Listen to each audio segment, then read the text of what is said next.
Oh my. Good job, bro. Ah. No way. Where you at? Oh, there you are. What's the matter?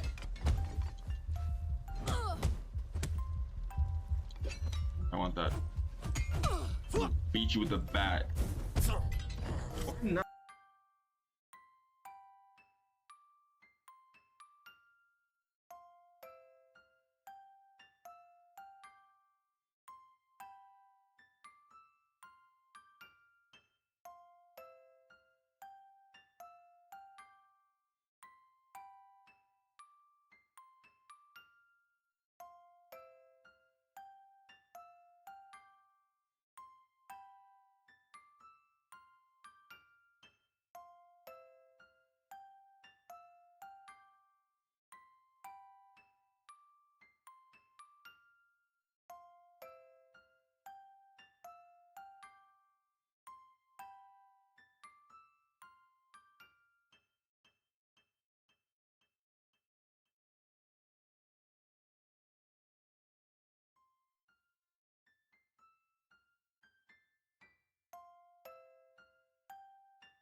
Hi everyone, and Merry Christmas! It is Christmas afternoon, not morning. It is Christmas Day. How has everyone been doing? Hope everyone had a lovely Christmas morning and a lovely Christmas Eve last night. And got all the good presents and stuff. I'm nodding my head as if you can see. You cannot see me nodding my head anymore because I'm looking at you right now. Lovely. I'm smart. But how's everyone's day been? It's been well. My day's been pretty good. I have woken up. I did some more. Good morning, Aspen. Good morning, Miho, to you. Good morning, Bruno. To you. How are you? I hope you're having a lovely Christmas, you bitch.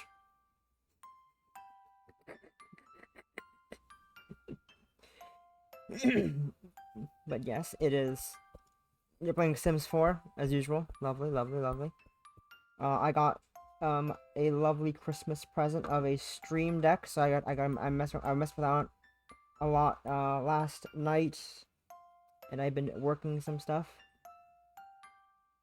I now have better button usage. I can now do things a lot smoother. I can now press buttons to go here and back, and here and back again. It's great. Life is great. I can press buttons now. I can press buttons instead of staring at OBS, even though I'm staring at OBS right now. Making this very counterintuitive. Making this very redundant. Anyways, it is Christmas, and I thought I would give y'all a present. The present being another lovely women-loving women stream game. This game is called Girls Fiction Fight. I don't know much about it besides that it involves these two lovely ladies fighting over something in the Yuri Club, and that's us in the back snickering. That's all I know about the game. That's it. I know literally nothing else. So let's dive into the game. And there's probably no voice acting, so Hello kind there. of murder my voice. Good May I morning, ask why you're Aspen. sleeping on Good the floor? morning, Miho. Of course I do. Love you lots too. Good morning, Bolivia. Hi. Hi. How you doing? How you doing? Hope you're doing well. I love you too. Hope you're doing well. I am messing around with my Stream Deck soundboard. You're eating trail mix. That's pretty poggers. I have nothing for that.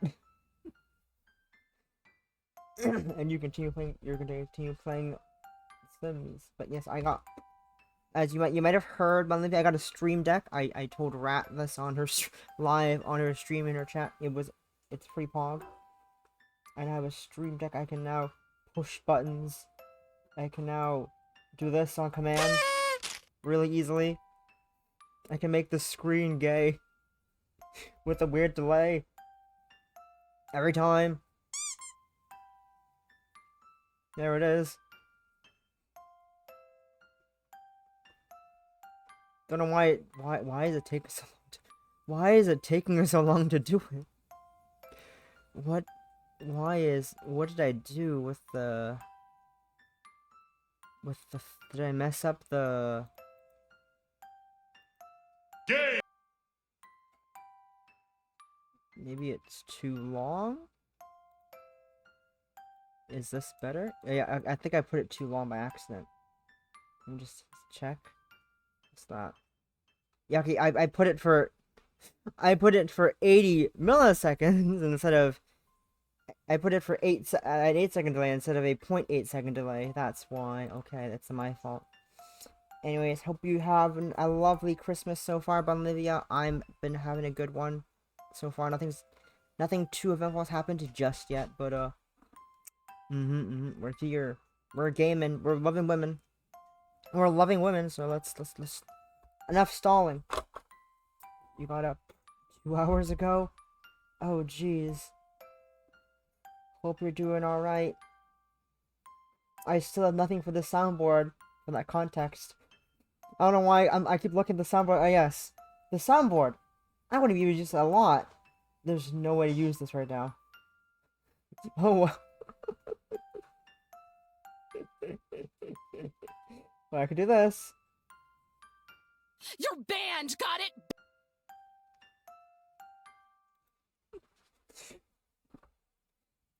Okay, let's see. This is the protagonist. Let's see. What kind of voice are we feeling? What voice are we feeling? Some people don't think God exists. I think they're wrong. But my idea of God is a bit different from everyone else. Whoa. I'm not an idiot for thinking the series peaked in its first season. Take that back. I'm Scottish. The music is loud. God doesn't care about the big stuff. Creation of the universe, stars, planets, life. God didn't have anything to do with that. And there's a whole fucking expanded universe at play here you're ignoring. Hello there. No, May I ask why you're sleeping on the floor? Hi, Possum. welcome to Christmas Day. My present to you guys is more women. My present to you is more women as I try to fix the sound, which is loud in my ear. And figure out how to say the word. The banana franchise is enriched by season 3 and beyond. Just because you have weird hang-ups about its writing doesn't mean you can shit on it. Merry Christmas, man. God is here, in this room, laughing their ass off as two grown women argue about the rhythmical girl Bananoha anime series. God is absolutely responsible for this nonsense. My hang-ups? The writers are cowards. The two main girls sleep in the bed together and live together, and Banaha can't even kiss her girlfriend, right? That's such bullshit. Why would you defend such blatant Yuri pandering crap? God messes with us in unique little ways. Some people get their cooking ruined by a faulty timer. Others get an exam paper marked unreadable because their new teacher isn't used to their handwriting. Look! They had to do that because of the homophobic executives in the music company. I read it somewhere.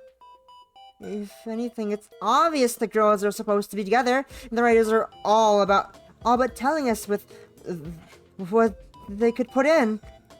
Why can't you support them? Your standards are way too high. God, if you can hear this. I hope you find my suffering amusing. Because I certainly don't. GFxF. Girls. Fiction. Right. My local college has a surplus of unused rooms. A bunch of things got cancelled or something, so they decided to make the most of it and let students make their own clubs and associations to use the free space. I'm pretty antisocial. It's not that I have anxiety or am shy. I just don't think people like me, objectively speaking. But even I ended up joining a club, even if it was for less than wholesome reasons. Yes, less than wholesome reasons. The Glams Association is officially the Girls' Literature and Movie Club. It's supposed to be a place for women to meet and critically analyze fiction in an academic environment. You know, empowering and all that. Unofficially, GLAM stands for Girls Love Anime and Manga. We're a bunch of Yuri nerds. It's us! Awesome, believe me, it's us! We're GLAM! We're the Girls Love Anime and Mangas Club. And us!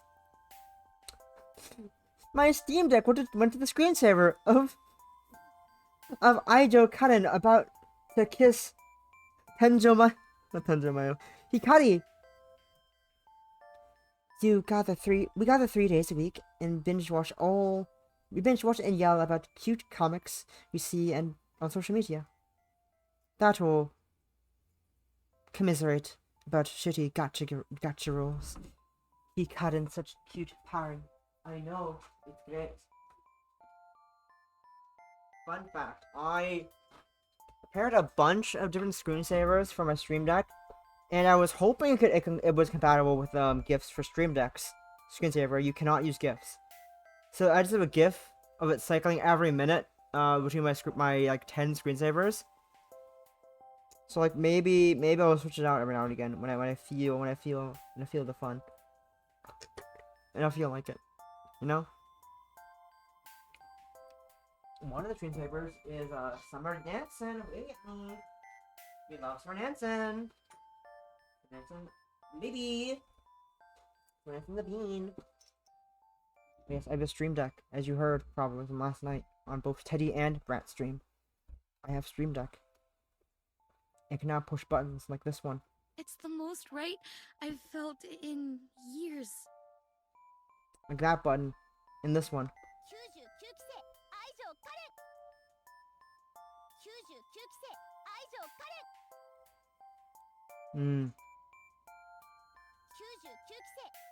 Oh no, really, it's no biggie. You don't. I can also do this thing. Well, I won't keep you up. I just wanted to say goodnight again. And that I... It's the most right I've felt in years. I can make funny things. Like to making Aspen cut off and then summer comes on and I cry. I could be crying. We can cry and also commemorate about shitty gacha rolls. When I say we, but I don't do much talking. I just sit in the corner and read manga. I told you, antisocial. I do have a cry button. I do a quote unquote cry button, but not for it. I can also set my emotions on my on my live 2D and Vroid. As you probably saw in the screenshot of my home screen of the stream deck. I've updated this home screen since last night. I have a soundboard button. As you noticed, I have soundboards like this. Anyways, back to playing the game. You know the thing you're here for? The Yuri? The Yui? The real members are... absolute bullshit! I had an answer!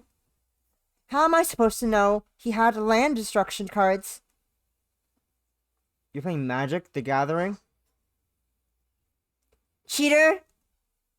Play fair! The fluffy girl who's swearing loudly is Hana. Hana? Hana? I can't believe I missed you. Hana? It's Hana! Guys, it's Hana. MTG, pretty fun. Magic the... I was like, what the fuck is MTG? Oh, Magic the Gathering. See, if you had mana ramp, you can ask land destruction. Yes, but still. Yo, fucking magic nerds? Are you two goddamn magic nerds? Are you guys fucking nerds about Magic the Gathering?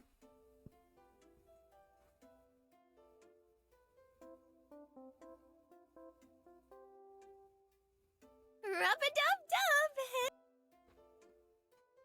Haven't magicked in years. Yes, thank you.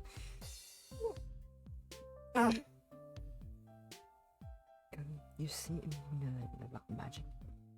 Do I though? Do I? Because I only have the Mari section and the Ava section unmuted. Everything else I don't get notice for. I only get notice for the kindlings and the slush pups.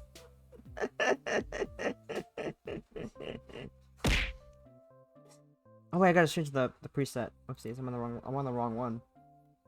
I forgot to switch this one over to this one. There we go.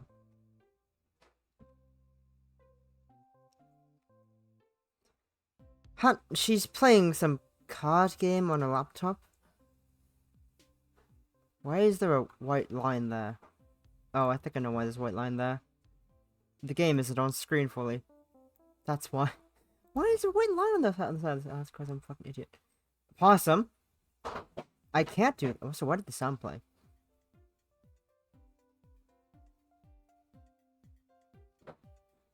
I can't do that. Also, why did the sound didn't play? Why isn't it streamer bot open?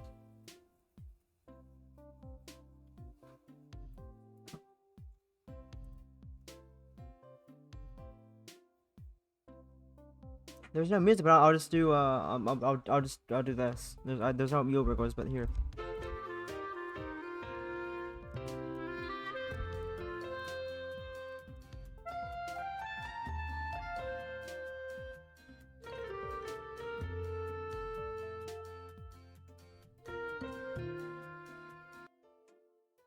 Is that good enough for you? Does that work? Is that good enough for you, Possum, even though there's no real ear wiggles happening because I can't, I'm a PNG right now? Anyways, the Philly girl who's swearing loudly is Hannah. She's playing some card game on her laptop. I don't think we're supposed to use the college Wi-Fi for that, but I guess nobody's complained yet. Okay. See, this is why competitive multiplayer games are bad for you. You have a good match, but the ladder just tempts you into one more game and one game out of chasing some arbitrary 9 out of 10 achievement, and then you just get bodied for it. I hate these games! Oh no. Something fell when I slammed my table. I slammed my fist on the table. Oopsies. I dropped it. I dropped the thing. We're good. So stop playing them. You just make yourself madder and madder, and we have to put up with it. And we have to put up with it. Play something fun like Mall Guys or whatever. Mall Guys? What the fuck is Mall Guys? That's the wrong voice, I just realized. Stop playing them! You just make yourself madder and madder. We have to put up with it. Play something fun like Mall Guys or whatever. This is Riley.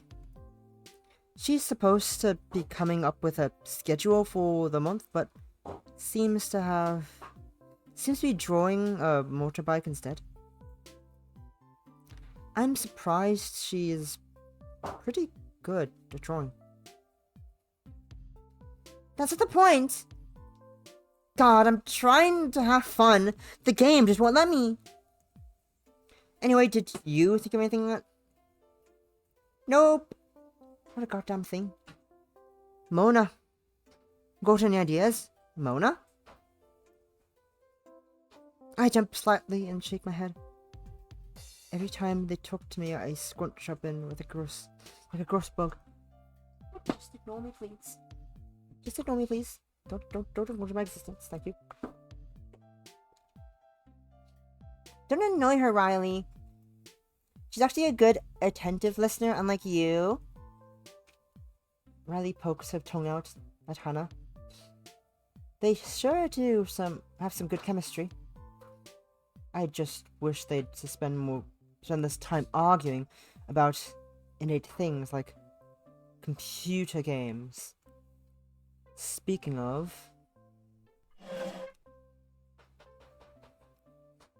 Okay, I swear, I'm not wasting time. We got to pick a theme for the month, right? So if you look at what we watched the last 2 months, we just have to pick something that's not those. Yes? Does the English language know how badly you treat it? Shut up. Okay, so the first month we watched a bunch of slice of life crap. It's not crap!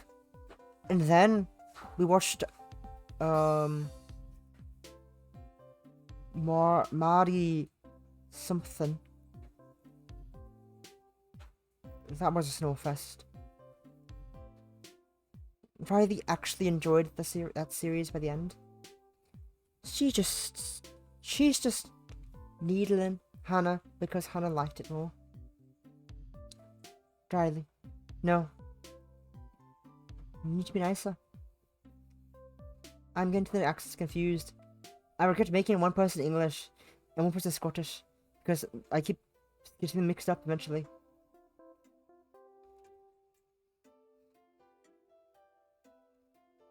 Not that I'd ever say that out loud. You'll never catch me deliberately getting in the way of their walls. Well, what about magical girl anime? That's always pretty gay. Even the junky shoujo old school ones, like Sailor Moon. Definitely, they were lesbian. At least two lesbians. There were cousins in the 4-Kids dub, because why? Especially those. Have you ever watched Taylor Rune?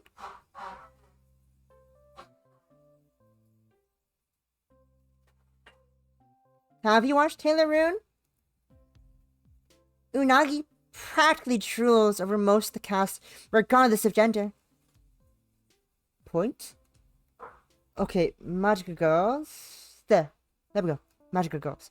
So we start with Pinky Pomo or Sweetie Pure. Pinky Pomo or Sweetie Pure. Pretty Cure is Sweetie Pure. But what is Pinky Pomo? What's Pinky Pomo?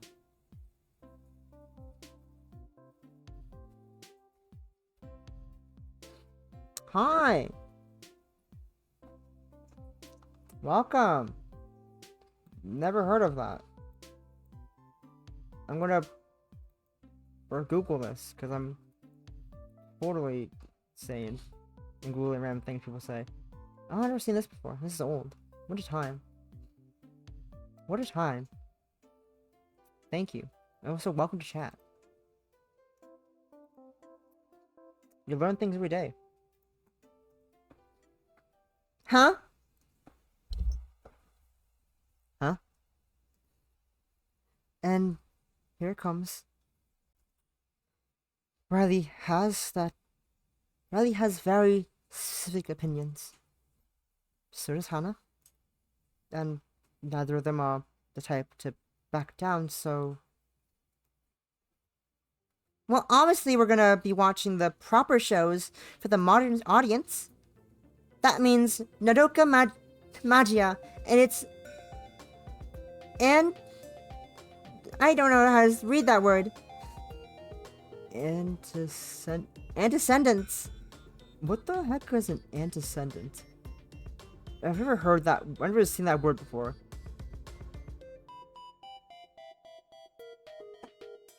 To Google.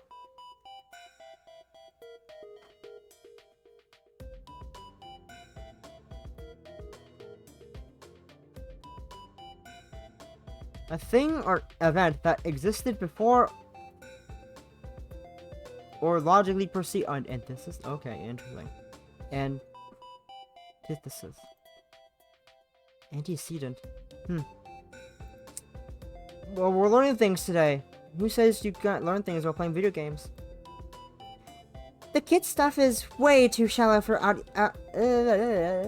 the kid stuff is way too shallow for adult debate. Wow. That is absolutely not true. Those kids shows have A, way more episodes to work with fleshing out the cast, and B, bear a burden of communicating a lot of complex topics to young girls, as opposed to all that idgy crap for adults made to shock and little else. Oh please, you just don't like Nadoka because Ami died, and you decided it had no value. You bitched about that on Typer for like a week back when it aired. Hey, I've matured and I can handle character death now. I even liked that one show with that robot with a girl who died at the end. But Nadoka and all the shows like it are just style without substance. God fucking damn it.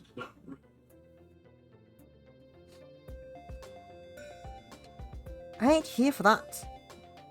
You totally are. You're all over the samurai lesbians show when it... You're just all the same story beats. Wow, fancy. Riley, you're such a hypocrite. These two argue a lot. They don't compromise and they have too much pride in their opinions.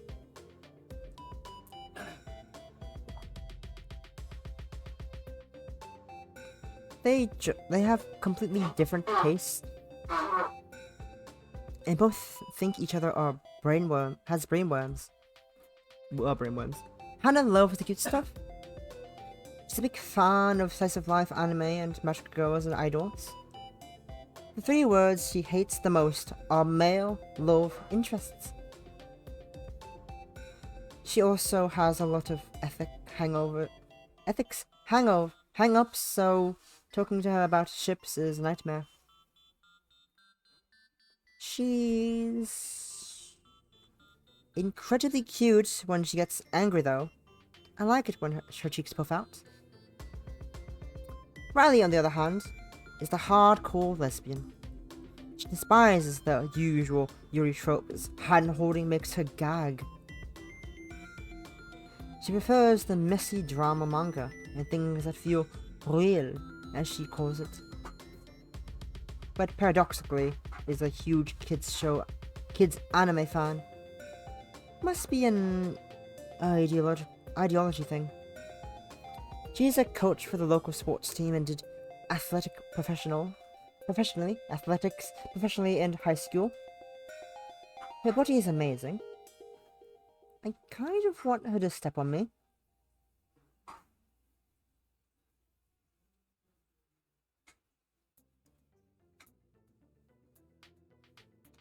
I like the music cut off for that one sentence.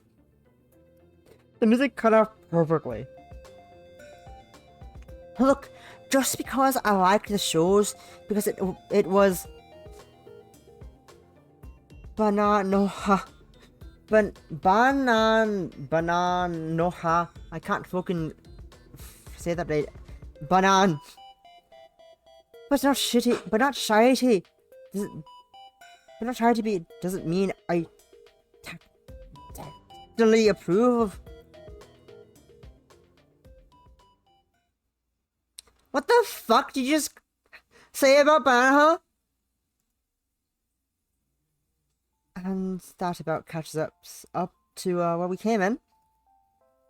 2 of them are still yelling, but they've calmed down a bit now, and that they've gotten the name calling out of the system. I wish they'd stop yelling all together though. Alright, okay, fine. We can have your precious kids anime in the Magical Girl selection. Score. We gotta watch at least 2. No! They're like 50 billion episodes long. We don't have time for that. Pick 1. Fine. So, what ones did you want to have? Magical anime are pretty broad. Are you counting like specific tropes, or is everything just like Magical Girls and Magical Girl anime? I mean, yes? Why wouldn't they be? You need magic and you need girls, and bam, you have Magic Girls. Right? So, does that mean Zanya the Evil is a Magical Girl anime? No! It's fascist shit! But the author is a communist. He was being ironic. No!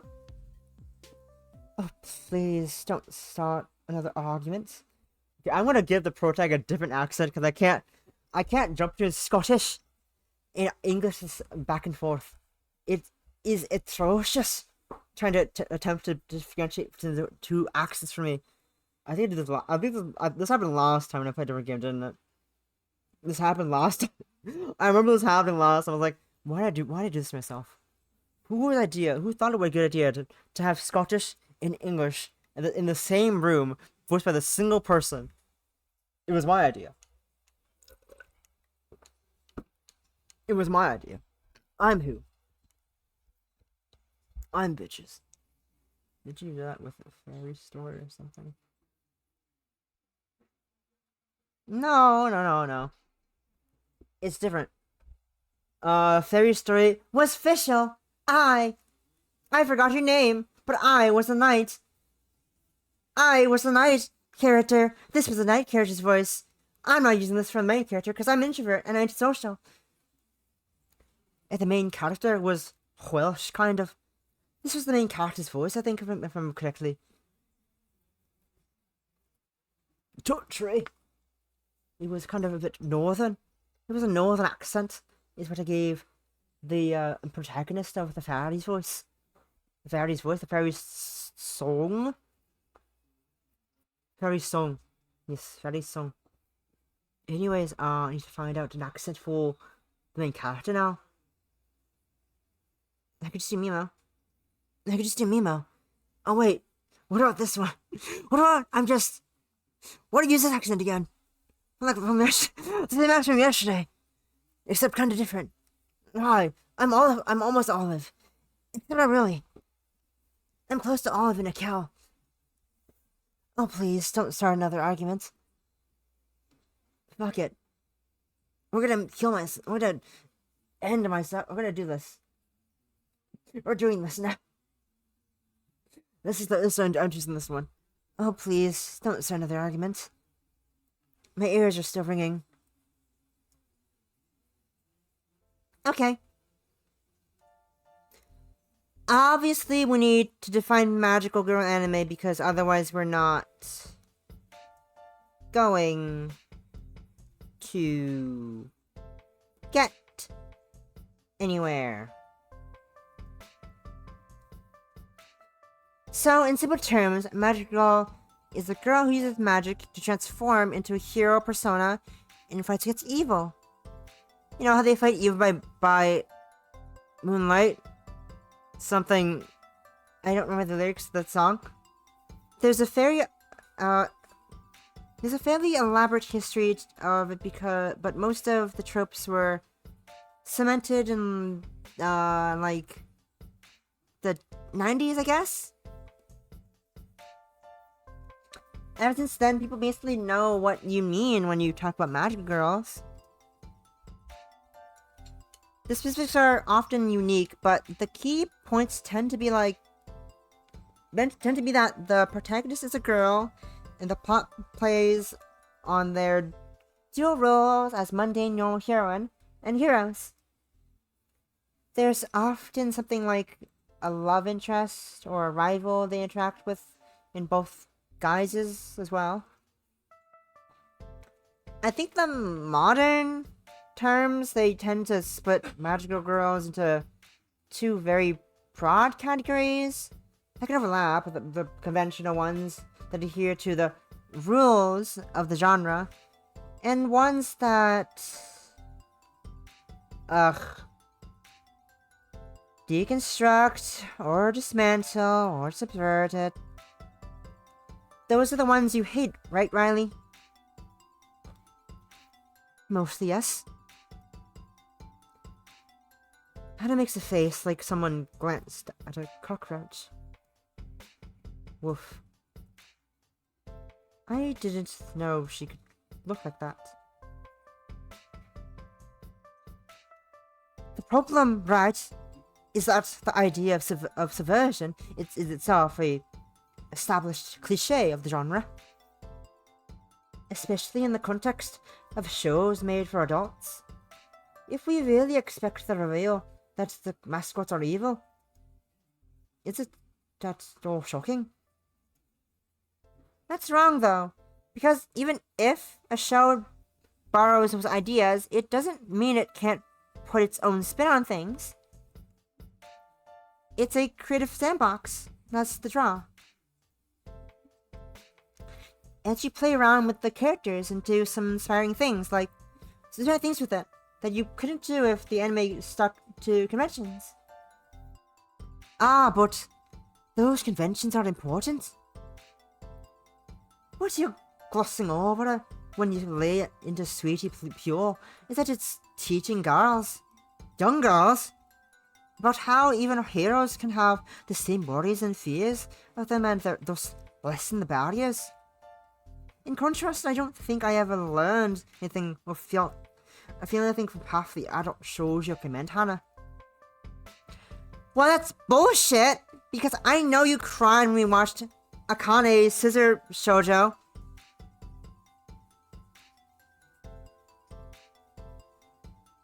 Akane Scissor Shoujo.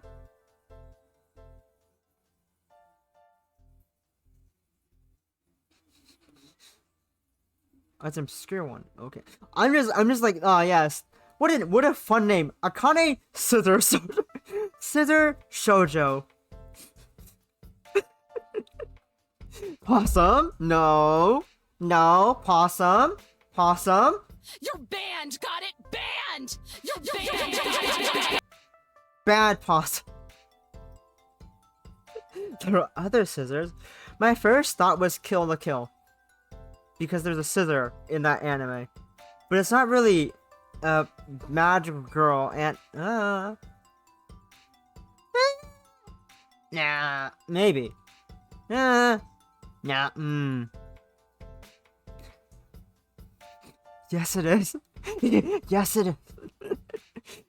No. Is it really? And they are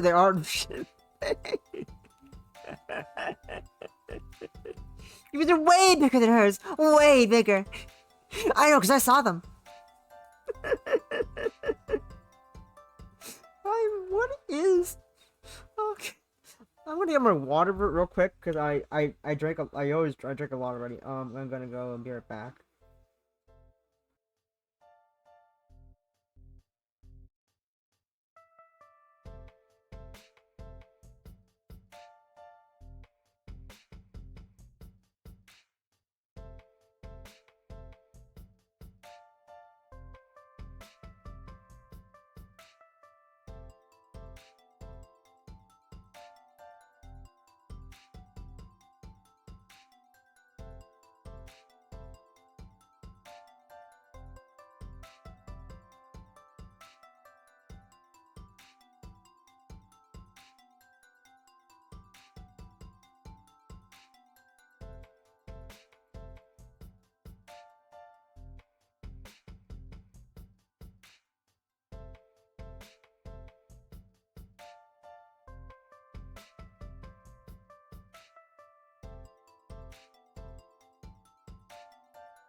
I return.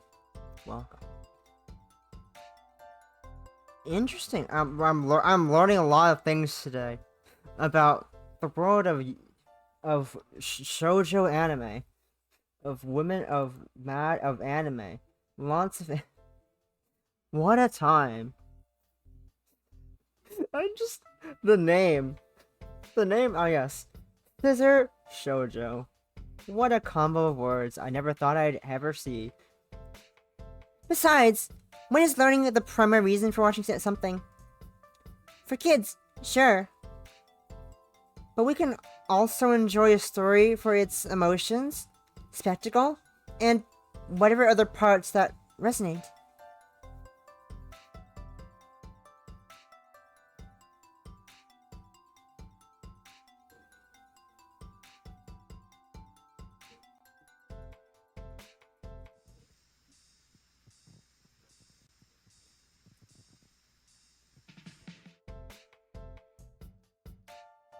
Bad, Bolivia. You're banned! Got it? Banned! Bad. Bad. Bad. Bad. Bad. I have no other soundboard buttons for this. I want to use a soundboard at some point properly. At some point I will use a soundboard. Bad, Bolivia. Bad. You're banned, got it? Banned! You're banned! Got it? Banned! Putting shit to narrow criteria just unfairly blocks good work. Okay, fair. Still, I think you gave the kids stuff a better rap because they're less likely to give you romantic content between girls. Not to mention all that skinship fan service you like. What? Hey, you like Yuri too? Don't try to bullshit me by playing high horse when you were complaining about how Sweetie Pure didn't let Grape and Apple kiss. Ah! You remember that? Weak, Riley. She's going to eat you alive like that. Not in the good...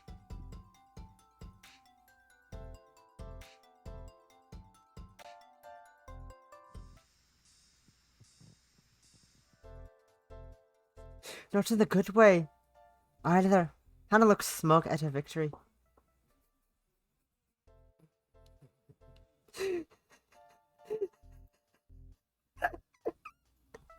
This fucking game. This fucking... This game is fucking unhinged. It's unhinged. This is unhinged. I found this on itch like a week ago. It's fucking unhinged. What the fuck? It's unhinged. I should probably pin the link to the game. Actually, because it's even though it's in the it's kind of in the title. We don't really know where the game is. Go play the game. Go get the game.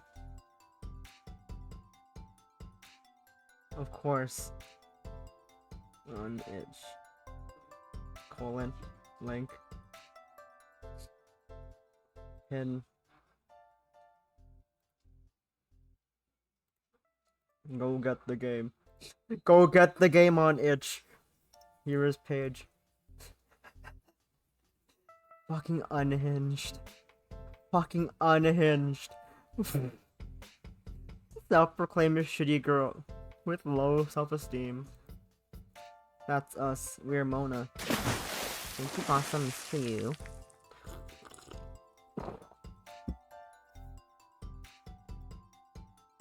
And a posture check. Thank you, thank you, thank you.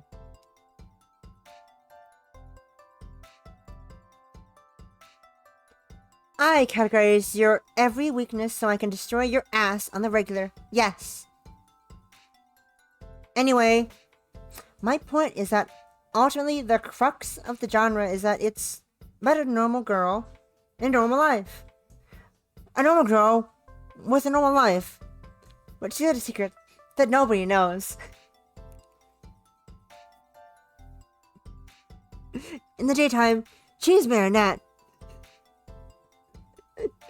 Just a normal girl with a normal life. But she's got a secret.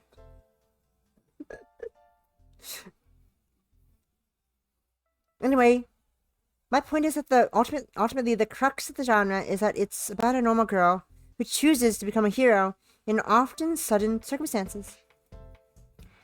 It's inspiring because it's saying that you can overcome adversity and not have to run away from it.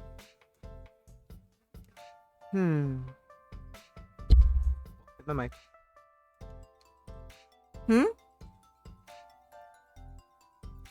Well, doesn't that actually disqualify some of the shows in their fundamental way? Explain. Bitch. Explain. Bitch. Oh ho. Feisty. Well, the ones that the government agencies or the military for one. Or the ones with the government and government agencies and military for one. If a girl with magical powers isn't given them in a moment of crisis, but is recruited as what is essentially a defense force draft, that's more in opposition to self-actualization. Looking at it through an utilitarian lens as such that a governmental bureaucracy would, a magical girl is basically a weapon and under the control of people who have proven themselves time and time again to be untrustworthy. If anything, those shows shouldn't count as magical girl shows. I kind of get what you're saying, but like, look at Sinful Gear. That shows a government. That shows a government agency, but it goes out of its way to explain that they're made up of good people, and the larger government is a separate and less good entity. Sinful Gear. I knew you would know. To Google. Once more. Me Google everything. Never seen it. I haven't seen half these anime that are mentioned, but that's fine. I don't care. It's fun to learn things. Anyways, yes, Sinful Gear apparently. Go watch. I'm too many things to watch. Awesome. Have you finished G Witch and Love Live? Have you watched Love Live yet, Possum?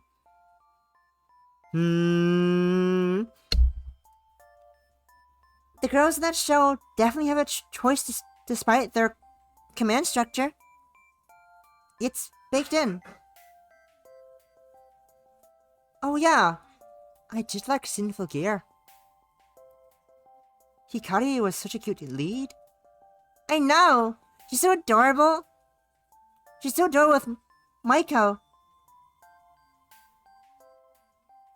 I haven't watched all of... I think I'm like halfway through in love with the villainess because I got busy. I don't have time to watch it again. They even slept together. Did it kiss though? Just like those banana hoe cowards. No! No. You were almost agreeing with each other. Go back. Look! VIP service. Look! Just because you need someone to explicitly spell out relationships to you when the rest of us understand implicit cues. Subcontext is for cowards. Subtext is for cowards. Whatever have we decided on the definition of magic girls yet? God, I don't even care anymore. Let's just binge watch Carb Captor Snacker. Oh my fucking god. Let's just binge watch Carb Captor Snacker. Everyone loves that.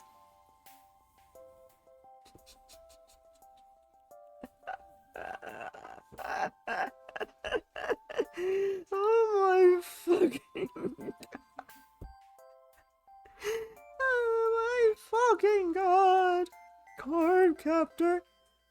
Oh hell yeah. I love card captors. I love card captors. Card captor snackera. What a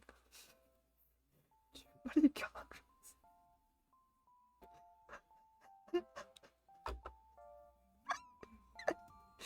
What the fuck? I'm so glad it's over.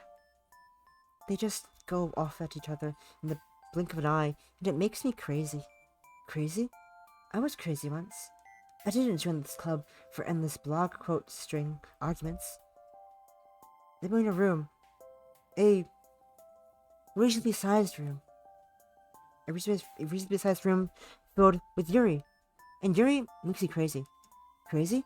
I breathed a sigh of relief and put the manga I was reading back on the shelf. I can't remember what happened in it. I was busy eavesdropping. Being a nosy bitch. It's probably time to excuse myself. Oh, hey Mona, you're leaving? But I was just about to ask you what you think about magical girls. Oh hell. So, what magical girl anime would you want to watch? Ooh. You. Disgusting. I'm a fan of the wholesome stuff. I guess I like edgier, subversive takes. Magical boys. I do like wholesome shit.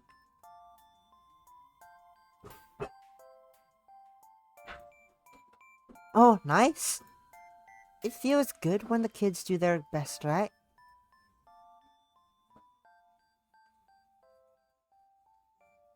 I can feel their eyes on me. It sucks. I wave half-assedly and go to leave. The girls turn back to their weird squabble as I choose the door, as I close the door behind me. I wish they'd stop trying to involve me.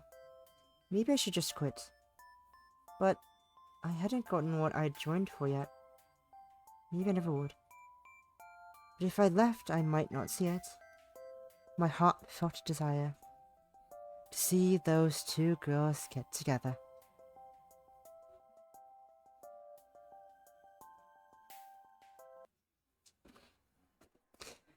There's always an electrical hum somewhere around here. You know, that faint whirring of lights, fans, heaters. If you're in any building with power, you know what you're talking about. I have to focus on noises to calm myself. The sound of water running through pipes behind the walls or the omnipresent electrical buzz. Traffic is sometimes good, but it's often too broken up to really give me the rhythmic pulse I need. My name is Mona. I'm a college student. Barely. I didn't exactly get great grades at school. Coasting on half-assed reports really messed up my memorization skills. I'm not even sure why I signed up for the useless degrees here. But it beats sitting at home doing nothing. It turns out there's someone walking down the corridor. I hope they don't come in.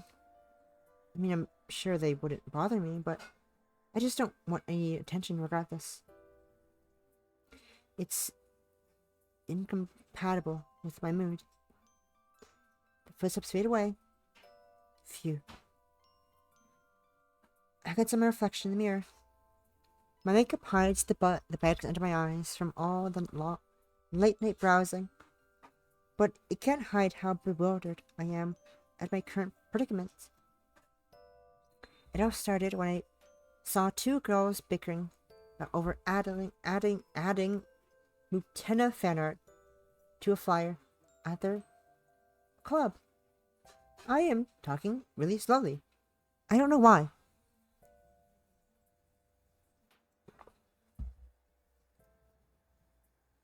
My brain made a fanciful assumption that I had to check out. As you may have guessed, I'm a horny gay woman.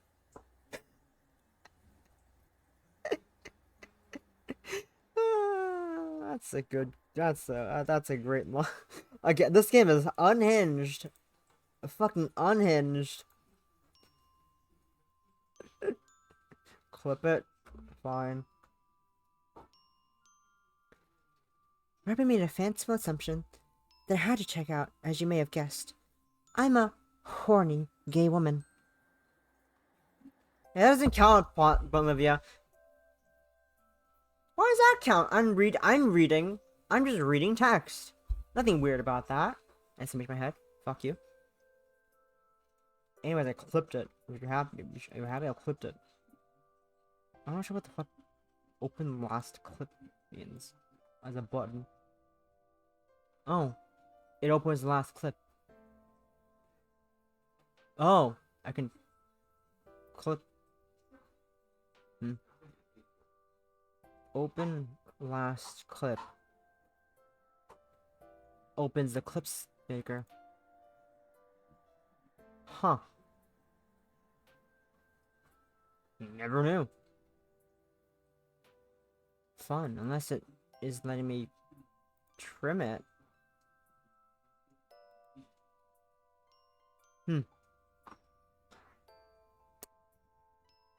I'm learning things about this Stream Deck and how it works. It's fun. I also have an ad button. You guys want an ad? You guys want an ad? You want an ad, guys?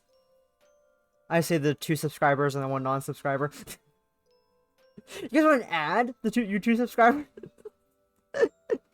You guys want an ad?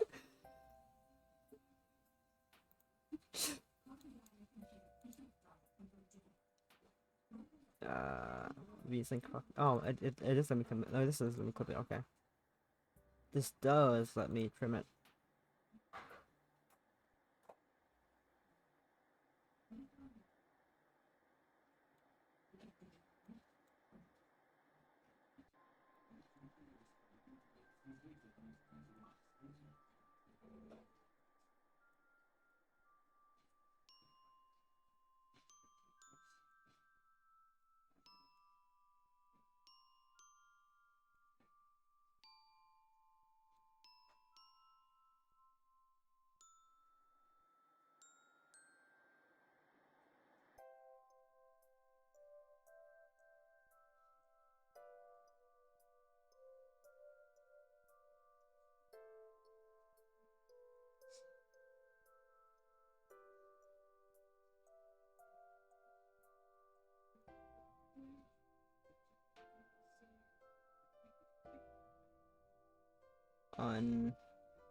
Unhinged game. 9. Nah, sure. Procedure. Stop listening to my own fucking voice. Anyways, quote number 19. Too bad you're a lesbian.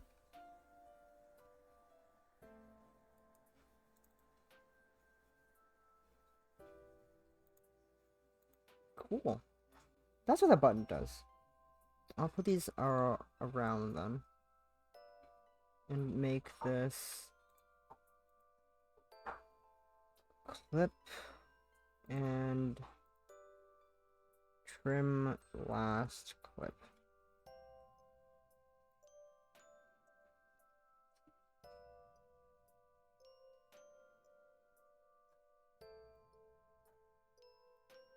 Trim latest clip. Trim clip. Trim clip. That's more reasonable as word. That fits on the 1 page. Cool.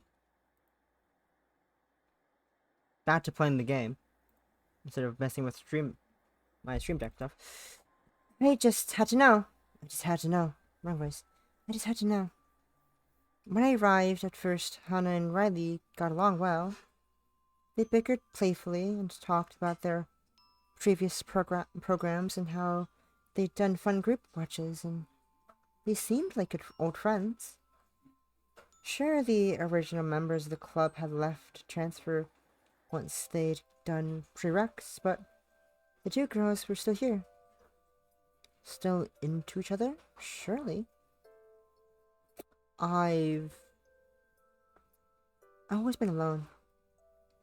When I first started thinking about romance, I realized that my personality was just fundamentally unsuited for being someone's partner. I always thought about myself first.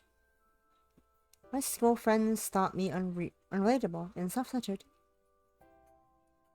I wasn't trying to overlook their needs, I just forgot.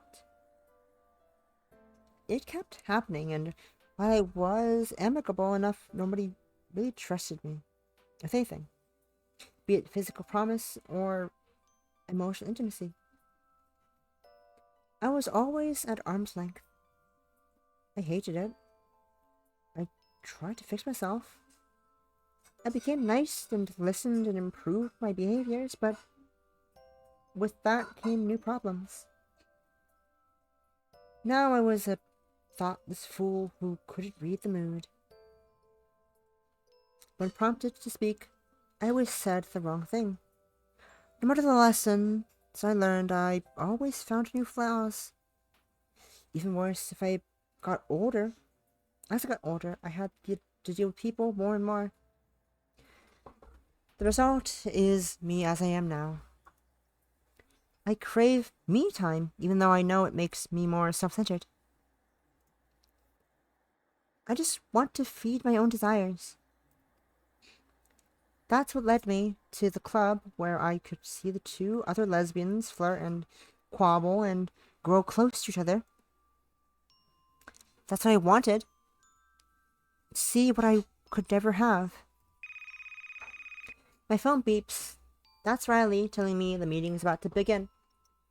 If you really could tell, as you probably could tell, ow, my phone fell on my leg. I didn't get my love story. All the two do was argue and scream at each other and make me feel both horny and impotent. This is some sort of hell, I'm sure. If I backed out now, they'd be under the member recruitment threshold. I throw my bag over my shoulder and leave the restroom. These girls don't drive me mad today.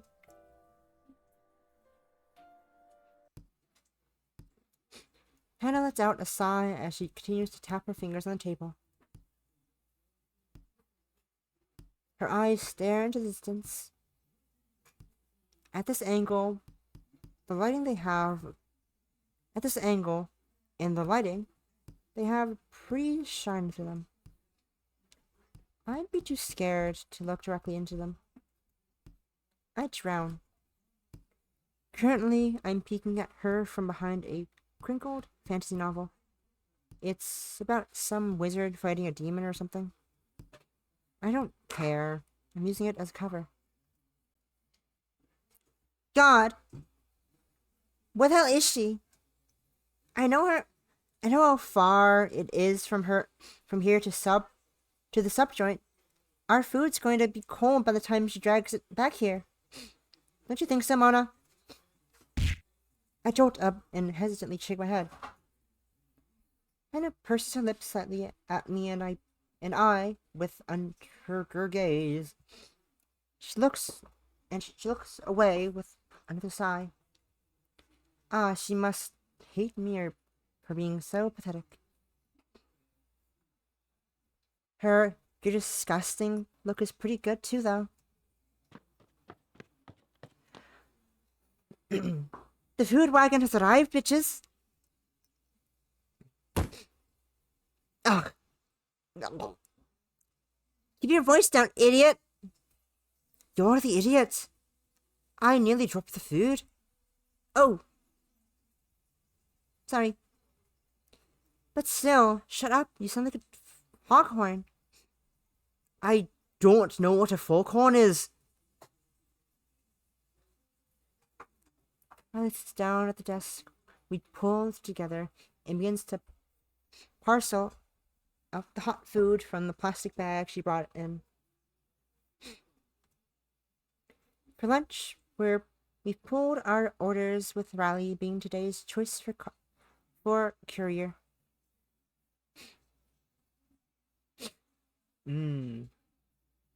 I quietly slunk over and sat at the furthest spot I could without being conspicuous. Which is like arm's length from the others, but it's important mentally, you know. Oh, thank God. I needed this. What took you so long anyways? Hannah's eating a large salad sub. It's full of very strong smelling dressing. I got a simple set of spring rolls. Riley, of course, has a tray of chicken wings she's biting into already. spring rolls and chicken wings. She smirks. Oh, man, you know. Oh, man, you know Aisha? Aisha. The library chick. Yes, I know Aisha from high school. Aisha who's got a boyfriend. What about Aisha? Who's definitely unavailable. I think she's into me. Just saying. Oh, please, we're eating. Can you not? Hannah's swollen cheeks crumple as she gives Riley a frown. It's cute, a bit like a chipmunk. She's not. She's never said a word about you besides that she liked your jeans once. If she was friendly towards you, it's just her being polite. You didn't see the look in her eyes when she saw me at the food court? She was like looking at me like the monkeys looked at the monolith in that space movie. Invasions of the Planets of the Apes? Probably. Anyway, point is, I could tell she was impressed with my aura. While he says this, in between huge bites of her chicken wings, there's barbecue sauce on her titties in the corner of her mouth, and it reminds me of some fantasy Viking feast. Hannah's not having any of it. More like she was knocked out by your stink after you trudged 2 blocks in the midday sun. Excuse me, my deodorant is fantastic. Thank you very much. I swallow a nascent comment here and try to focus on my meal. Their nattering fades into the background as I eat my rolls. As ever, I'm impressed by their irritatingly friendly yet hostile relationship. You had to be close to a fight like that and still stay in contact, surely. You had to be close to fight like that and stay in contact, surely. So, to decide what music we're going to sing? Sing? For the karaoke idiots? We got invited by Tyler. Remember? It's a karaoke song contest. We need to sing something, and I'm not going up there alone. I knew Hannah and Riley did things outside of the club sometimes. They were naturally sociable people, and from what I could tell, they didn't tear each other's faces off too much outside of this room. I'm a bit jealous of them for that. Oh, fuck. Is that this weekend? I was going to go drink with my team and sleep it off day Saturday. Sunday. Wow, you don't blind us with your lofty ambitions. The karaoke is on Saturday at noon anyway, so we can probably do both, right? I can do both. Yeah, awesome. So what are we gonna sing? Something classic, right? Oh, I know. What's that fun song from that night movie that they sing out at football?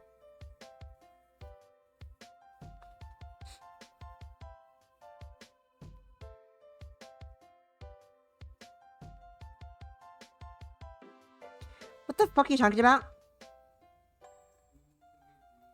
You know, the one that's like, buddy, you're a big lad? Shirts bad? No, trad? Something, man someday? No! Well, what then? It has to be something easy to remember the lyrics to. How about one of those trashy 2000s band numbers you were into in high school? I was way more into pop idols, actually. I probably can do a few of those, though. I mostly listen to J-pop and K-pop these days. Riley makes the face. I'm pretty sure I remember where this is going. It's happened before. Oh yeah! That reminds me. Remember when we were talking about Magic Girls? I was thinking that actually a lot of the adult ones remind me of idol anime. Which is probably part of why I don't like them so much. Hannah twitches. She puts down her meal and runs a thumb across the corner of her mouth, gathering the remaining condiments and sucking them in a hot way. They're completely different, though. Idols are about performing and music and stuff and shit. Don't you just mean the merchandising inside? No, you don't. No, you don't know how I was talking about. Don't. No, you know how I was talking about adult Magic Girl shows could potentially play into the used by the government as tools concept? Well, think about idols.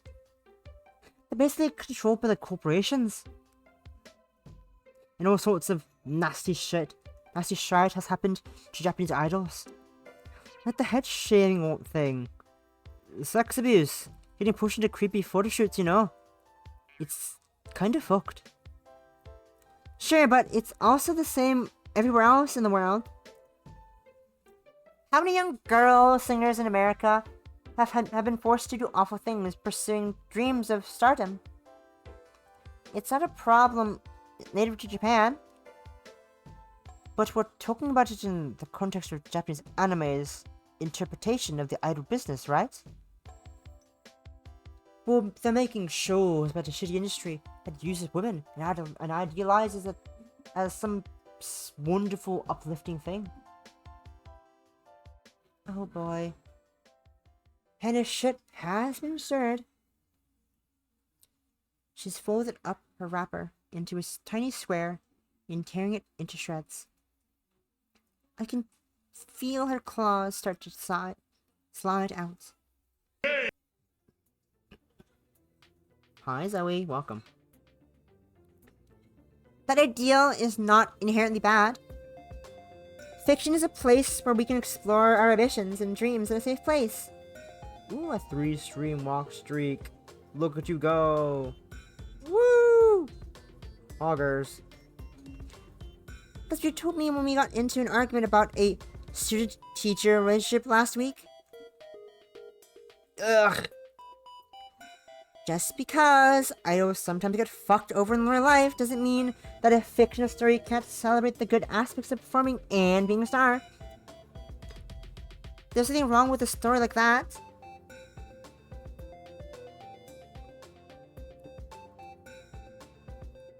Idol animes are about self-actualization.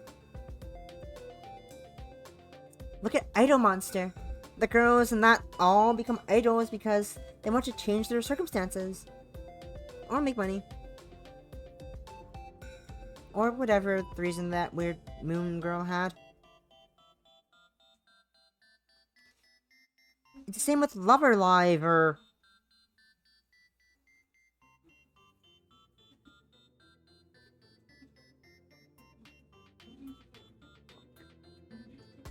It's the same with Lover Liver. It's the same with Lover Liver. The girls band together to actually do something to their community and become stars in the process. I'm gonna send this to Rat.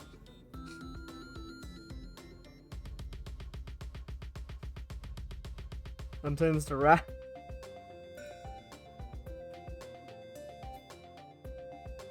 I'm sending this to Rat.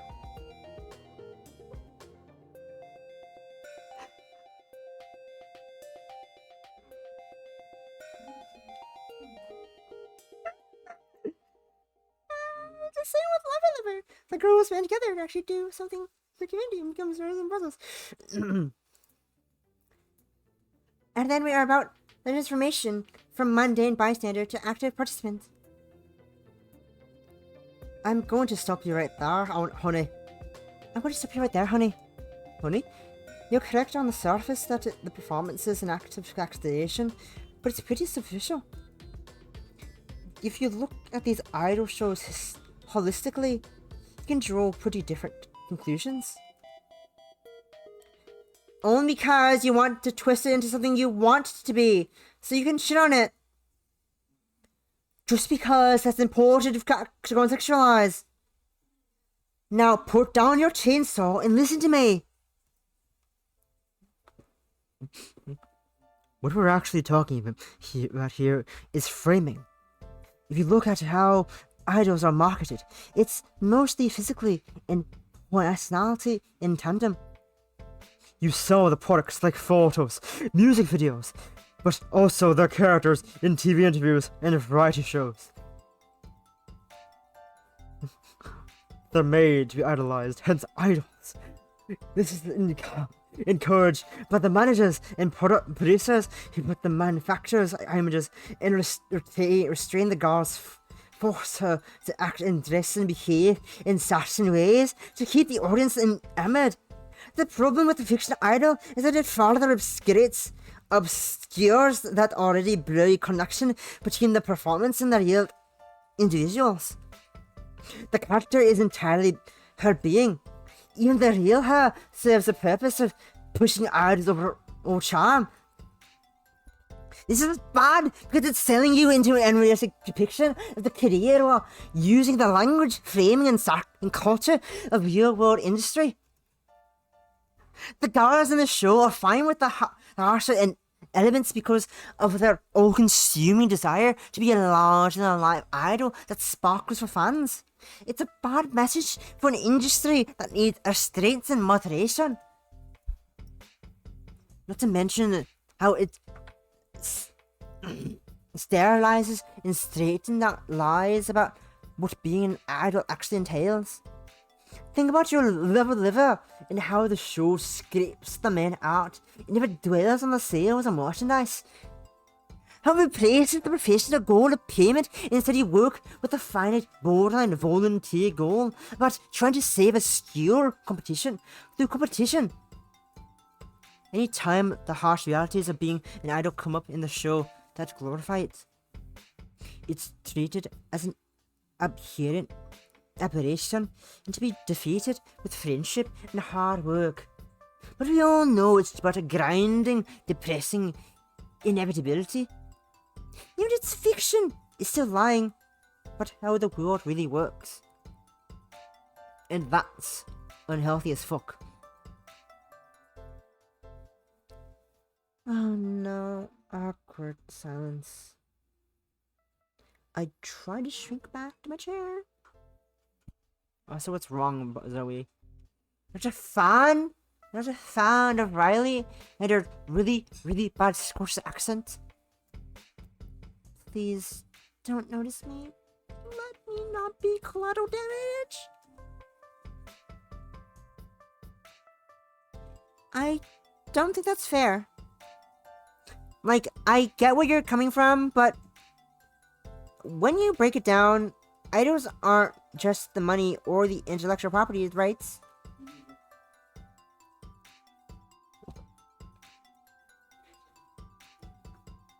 The performers. Music, song, dance, these are things that humans aspire to create. Idols may be in it for the money, but the real ideal of the idol isn't the money. It's being a star. A trendsetter. A creative talent. Someone who leaves their mark in the most versatile, primal way humans understand. Isn't that something to cheer on and be proud of? We love these shows the same way we love the stars themselves. When you were small, you watched the music videos on TV full of beautiful, powerful people with pure, unfiltered emotion. They danced and sung in front of thousands and did what they wanted. Everyone was wanted, Everyone has wanted to experience that, if only once. To be seen by the world at your most beautiful, your most alive, bathed in light and beautiful dress, beloved by the heavens and the earth, if you allow me to be theatrical. Idols are on the raw, visceral edge of the masses. They're on stage, sweating, bleeding, screaming their hearts out, and it's impossible not to be moved by that. Capturing those emotions in fiction is admirable. It brings us to our feet and brings us to our knees.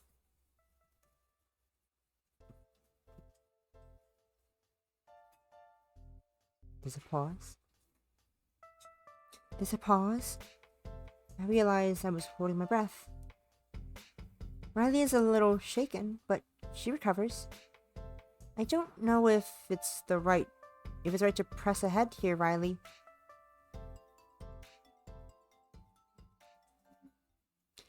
Can I ask you something? Your honest opinion. Shoot! Do you think the idol industry, as we understand it, would exist without capitalism?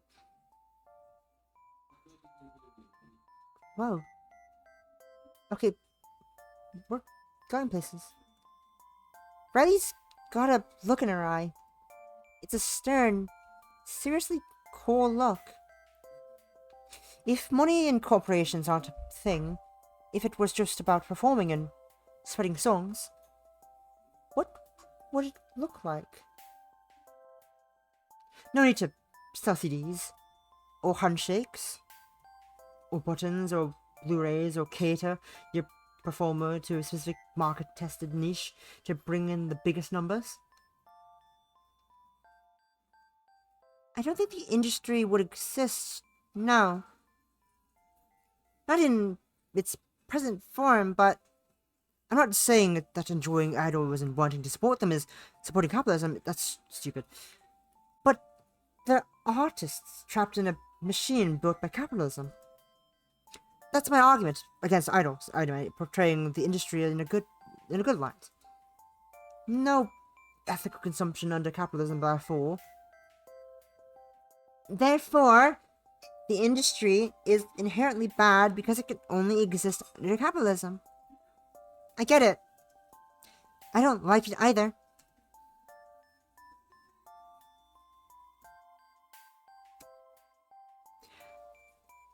This is awkward. The two of them have stopped talking altogether. They got really heavy. Maybe I should... No. See where tomorrow. You'll stick your foot out. You'll stick your foot in. Wait and see. Look, Riley. Look. Riley's starting to glance at Hannah. Maybe she'll try to unburn the bridge. Hey. What? Sorry. I know you like idols and stuff, and I was just mouthing off in a very moral, absolutist way. It's not something to ruin friendships over. Sorry. It's fine. I'm not that angry. It's fine. Hannah, I'm not trying to make it so your moral compass is somewhat lesser than mine because the media you consume. Well, all consume media. We all consume media made in capitalist society, so it's foolish to single people out. I was just trying to talk about myself. Yeah, well, you should have realized that I take it personally. You know what I'm into and how much I care about ethics? Be told by my friend that I'm furthering a toxic system hurts, you know. Okay, shit. That's just something. They both want to defuse. Riley's voice has been getting weaker with every sentence, and Hannah's looking somewhere but Riley's face. But how do I Should I bring this down a notch?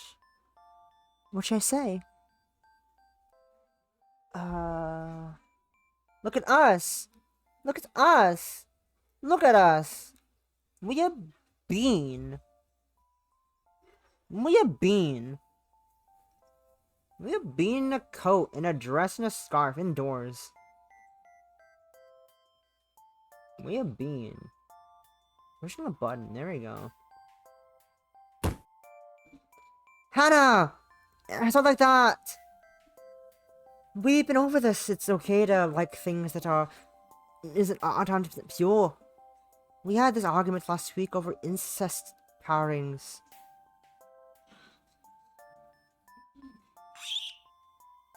Whoa! Don't compare this to incest! Incest pairs are wrong because the structural power dynamics not a vague connection of toxic forms of government. I'm just saying, it's fine to engage in capitalist stuff if it's in service of your, if you're mental happiness or whatever. It's not bad. You're not bad, okay? You mean it?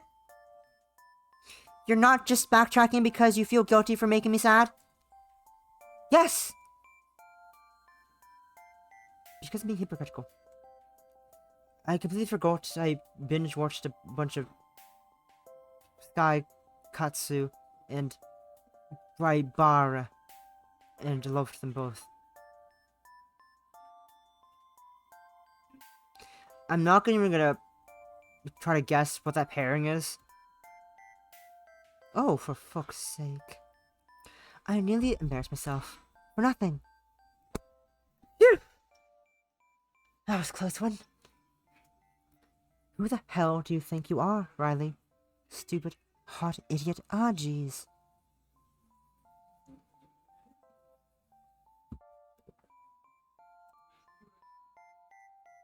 Hannah's looking smug. Her mood improved instantly. I guess Riley isn't preparing the relationship by offering her a weak spot to dig her teeth into. Damn, that's erotic. I'll put it like that. Damn, that's erotic when I put it like that. Wow. So it's fun with children's shows, do it? Funny how you were going on about ethics and framing and so forth, but when the most vulnerable audience is watching, it's suddenly not a factor.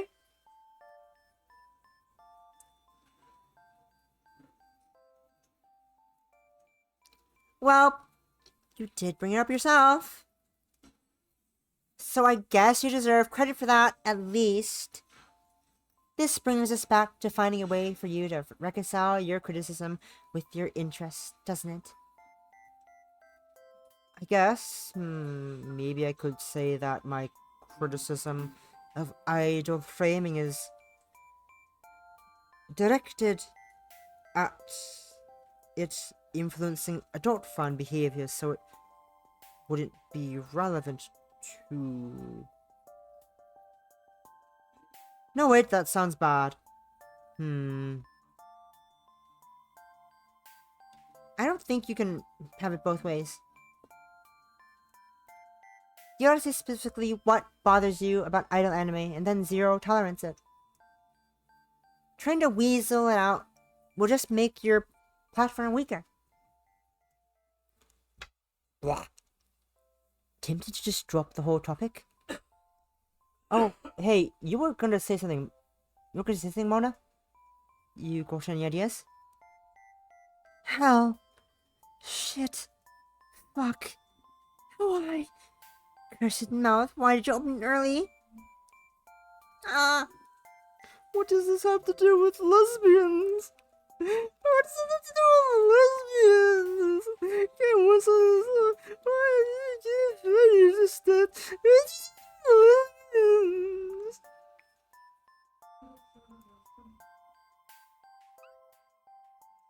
lesbians? Well, the idols are girls. And they often form groups and do duets, and, you know, it's like good shipping material.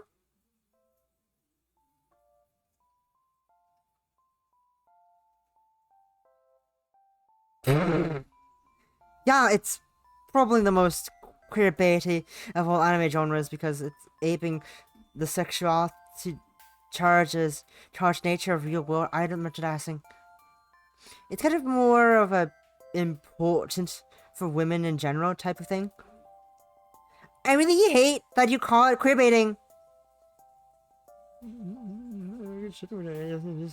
Yes, yes, very good fire. Yes, yes, very good fire. I mean, you're probably right, but I'm invested. God damn it!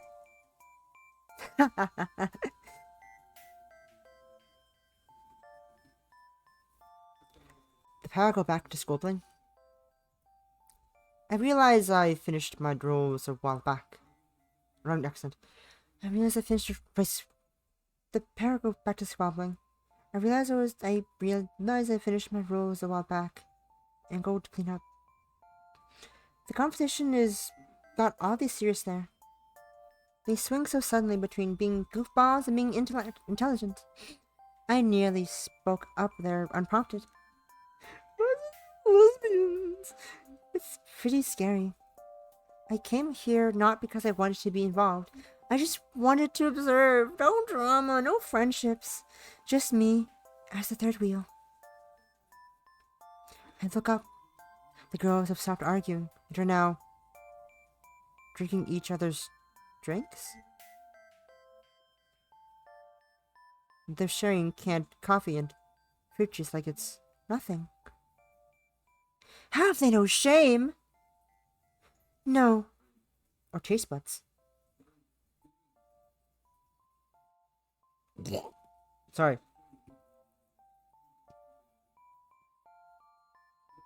Nice. You kiss your mother with that mouth? You kiss your ass with that mouth? You kiss my ass with that mouth? I'm sorry. What?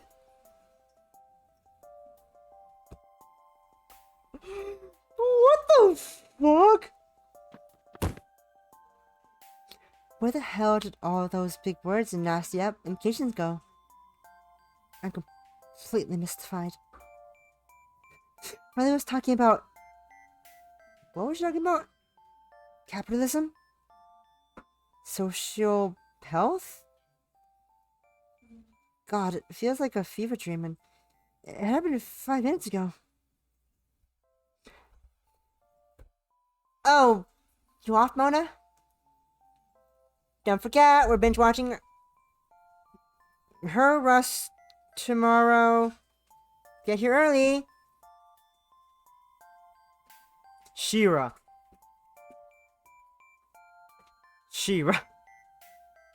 Probably. I assume.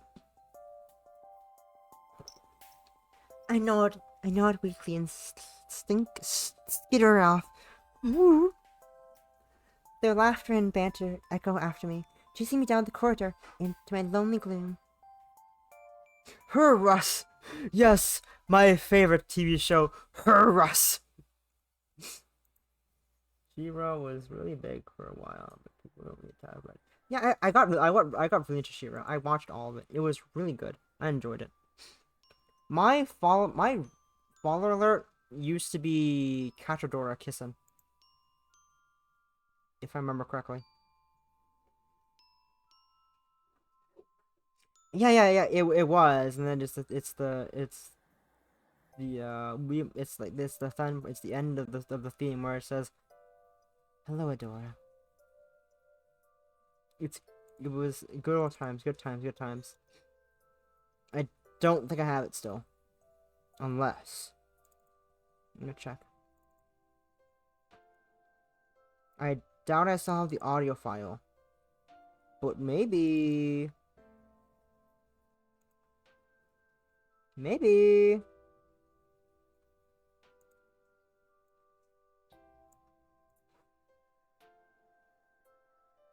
I do still have it on my computer. Y'all in for a treat. Y'all in for some nice. Y'all in for this. Here you go. Here you go. Must be strong. Hey, Adora. That used to be an alert. on my stream. It no longer is.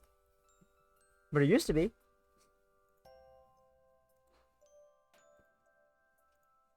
Hey, Adora.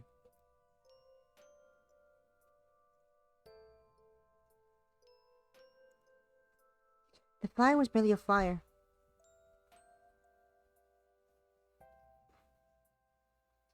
It did. It did. And then PBH attacked, and like, oh yes. PBH. Undi?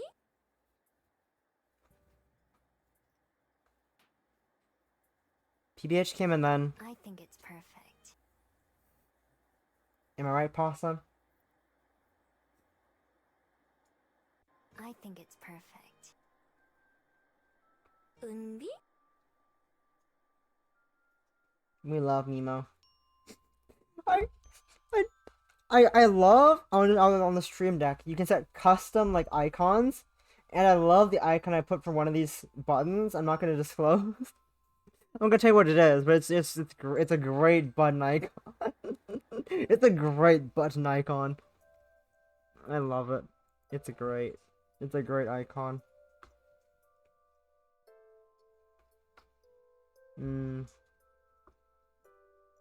I also love the Live 2D model icon I put of Get Frosted. I don't even. This folder is only 3 models. This folder for Live 2D models is just 3 different models. I don't have any models to flip through, but it's like I went the folder. I love folders. Folders are nice. Folders are pog. They're great. It was just a sheet of A4 paper with some bold size 48 Times New Roman font letters on it. And not attached to the game. Lol. They were at least centered properly, but it was clear that the person who put up the flyer didn't give a shit about aesthetics. Girls in Literature and Movie Association. Look for media-minded women who want to discuss feminist and gender theory in all forms of media. Everyone, welcome! I walked past it a few times on the way to my morning classes. It was just one nondescript piece of paper among many on a notice board, and I only really checked it out to see if anyone was buying or selling old electronics. What? Huh? Wait. Who? Huh? What? Huh? How does that work? What's that supposed to mean? What? Huh? Also, I need more soundboard buttons.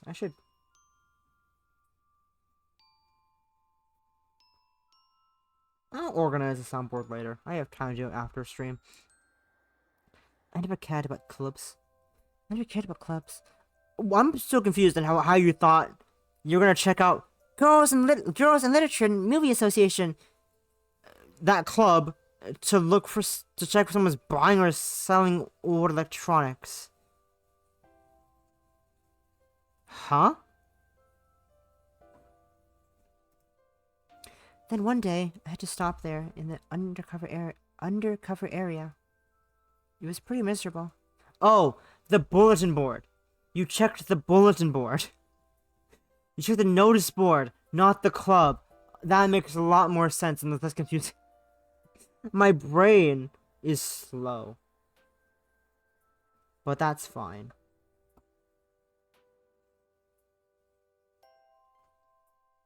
Rub-a-dub-dub! At least it ain't mud. Then one day to stop there in the undercover area, I was pretty miserable.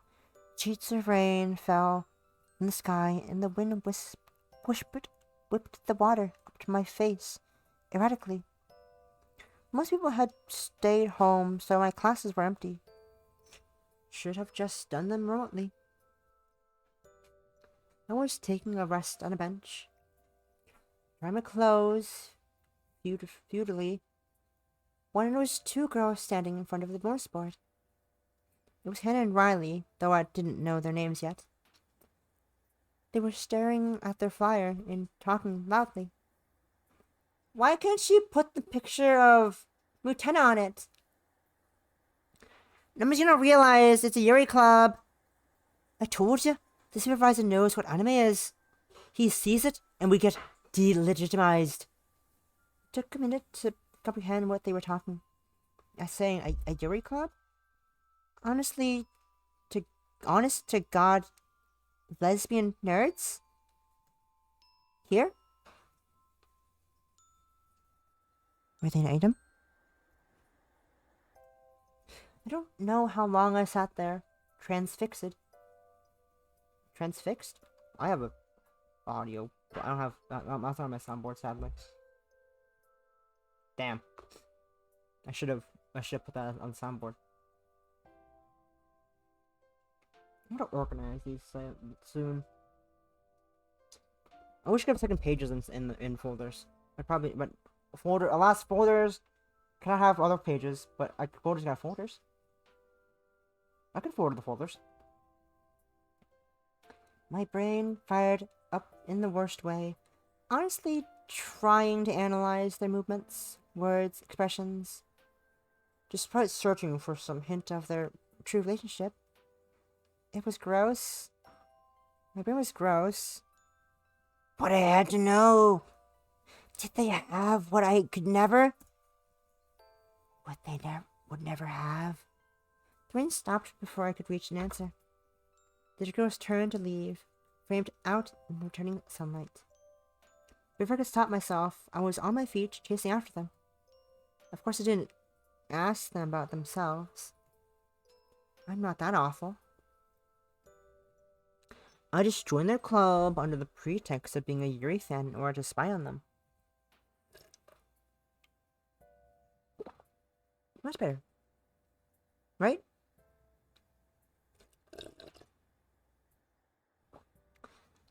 The jumble of words that fell from my mouth got my request across. Riley and Hannah beamed and shook my hands in joy. In my stomach, I felt sick as shit. Ever since that day, I've been trying to manage my guilt. It's not too difficult. The human brain is really good at ignoring its own sins. But it always comes back. I wish it wasn't like that.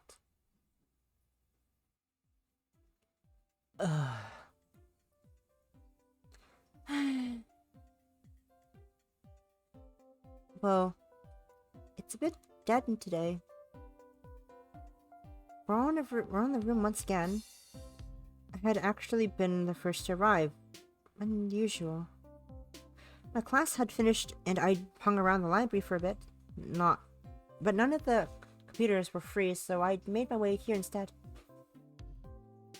The two girls had shuffled in about 10 minutes ago, both bereft of vitality. This was especially strange for Riley, a bouncing mess of muscle that practically vibrated in places most of the time.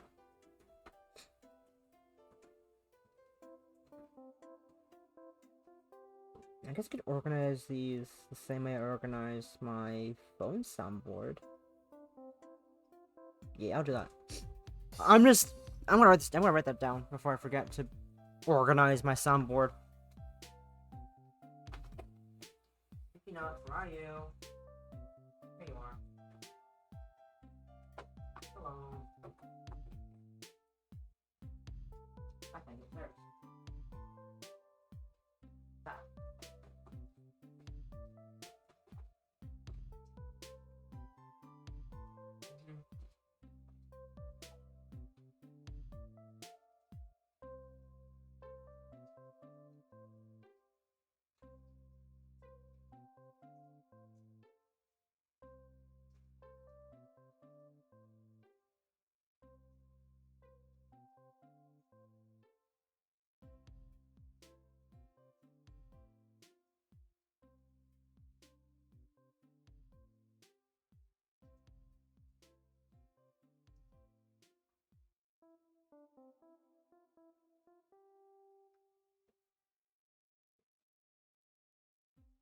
Soundboard.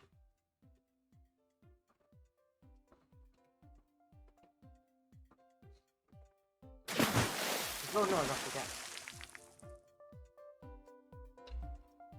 Awesome. Thank you, Possum. This is for you.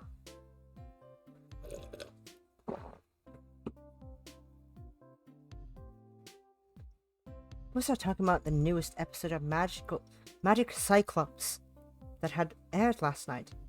Hannah especially had been gushing about it on Typer all morning. Magic Cyclops. Cyclone. Haven't a clue. But here she was, looking dejected. In Scottish. It's awkward. Am I supposed to ask what's wrong with them? Please don't put me in that position. Please.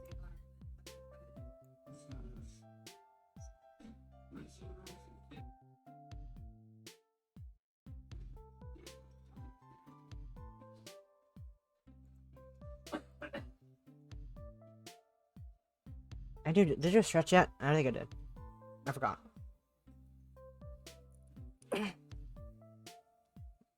I stretch anyway, just in case. I forgot. Lol.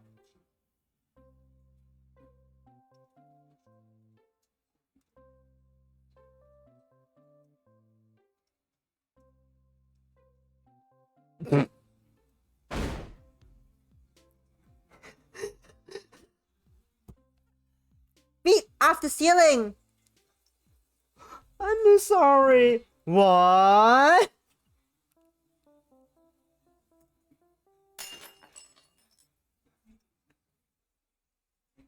I'm sorry, what just happened?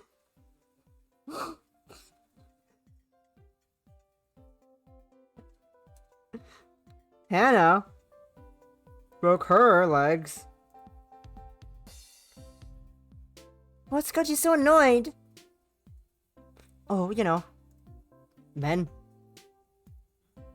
I can relate. Today was pretty bad for that. There was this guy at the bus stop who tried to put the moves on me. I'm using my phone, but like, you could just tell me when someone's leering. Just, does you like it? I'm using my phone, but like, you can tell when someone's leering at you like that. It was really gross. Ugh. They're so obvious. The same thing happened to me this morning. I got the main building and went over to the vending machine, right? And this dude's there, chatting to his friend in front of it. He just, like, glances at me when I ask him to move and grins at his friends, and he's like, "Well, I'll move if you give me a smile, beautiful." I know! I'm not gonna scream like that. I know! So I'm like, no, really, get out of the way, please. And just does that old, wow, look at this evil man for not playing along with my egocentric bullshit. But he turned into his friend. They did fuck off though. Thank God. The guy I ran into this morning literally cut in front of me on the bus and asked me to sit next to him. Next to me. I was like, no thank you, and sat next to some old lady instead. I really hate guys like that.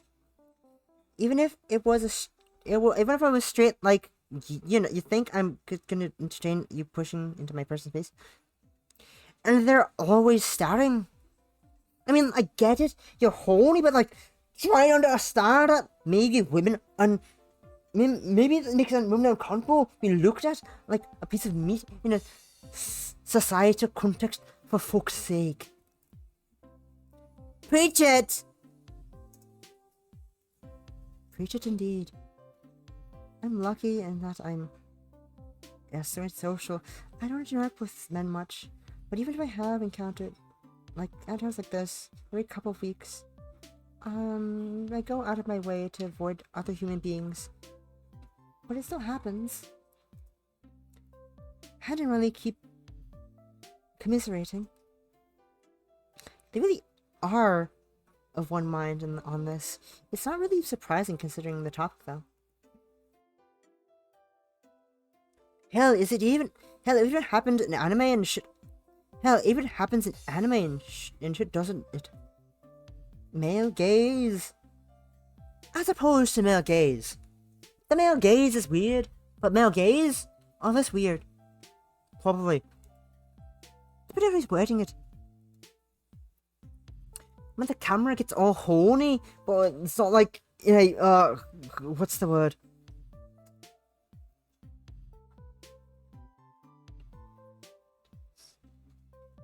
Participatory way?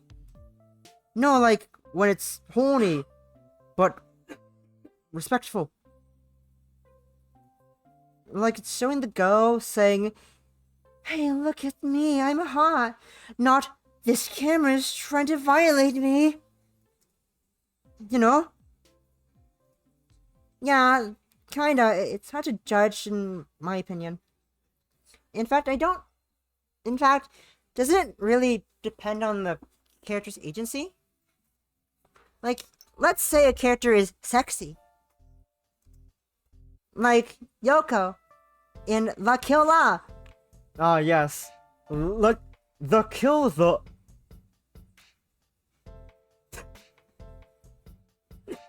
The Kill the Yuko. Like Yuko in La Kill La. La Kill La. When she's getting knocked about and blushing and surrounded by dude gawking at her tiny outfit, it's gazy and creepy. But when she's standing tall with her kinky boots and stomping on those guys' balls and yelling curses... I'm sorry, what? I think I missed that somewhere. I think I missed that part of La Kill La. Hi, whoops!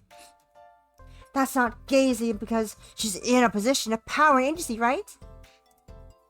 I'm pretty sure there's people who'd get off with both of those dimensions, though. They're like, quite sure. She's a fictional character, after all. Yeah, but if she's being strong in the narrative, doesn't it mean she's being portrayed by the frame to be powerful and in a good, affirming way? I mean, it's still horny. Just good horny. I don't know. Isn't this just Thermian argument thing? Like the whole, if your entire analysis and critique is built using in-universe fictional concepts while ignoring the paratext, then you can't actually find the truth of the story, or whatever.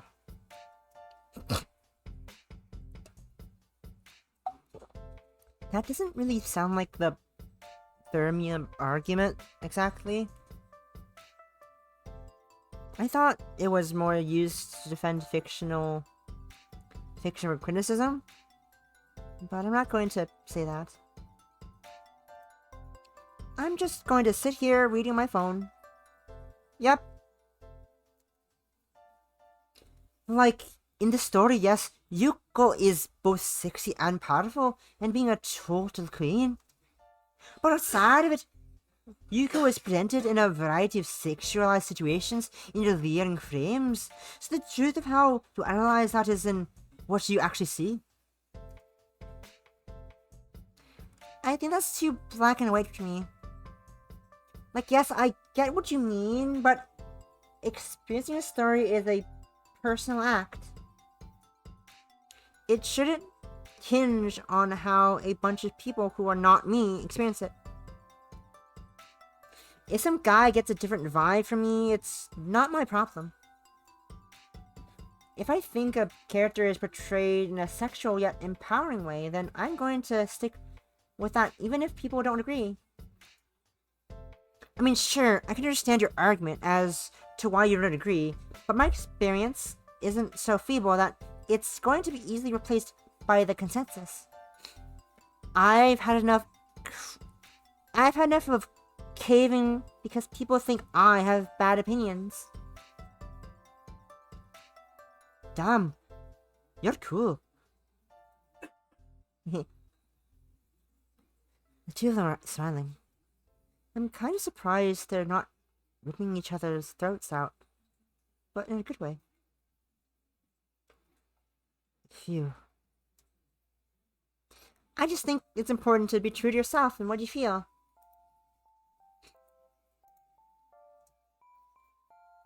Nobody can take away what you get from a story.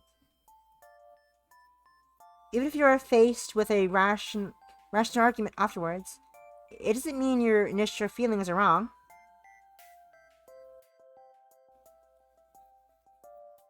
Even if you realize you misinterpreted it. I can't make that leap. If I'm wrong about a story and realize it manipulated me, I'm going to be more upset and more likely to second guess my impressions. But your feelings were real. You really felt that. Remember how you brought up that Thermian stuff? Well, what matters is what you get out of it, isn't it? If you get something good from something originally designed to be problematic, isn't it a net positive? Oh. Like Lovecraft. Yeah, like...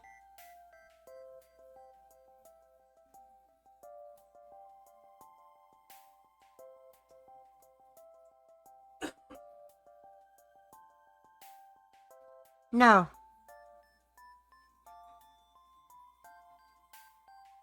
Wow. You just shot yourself in the foot.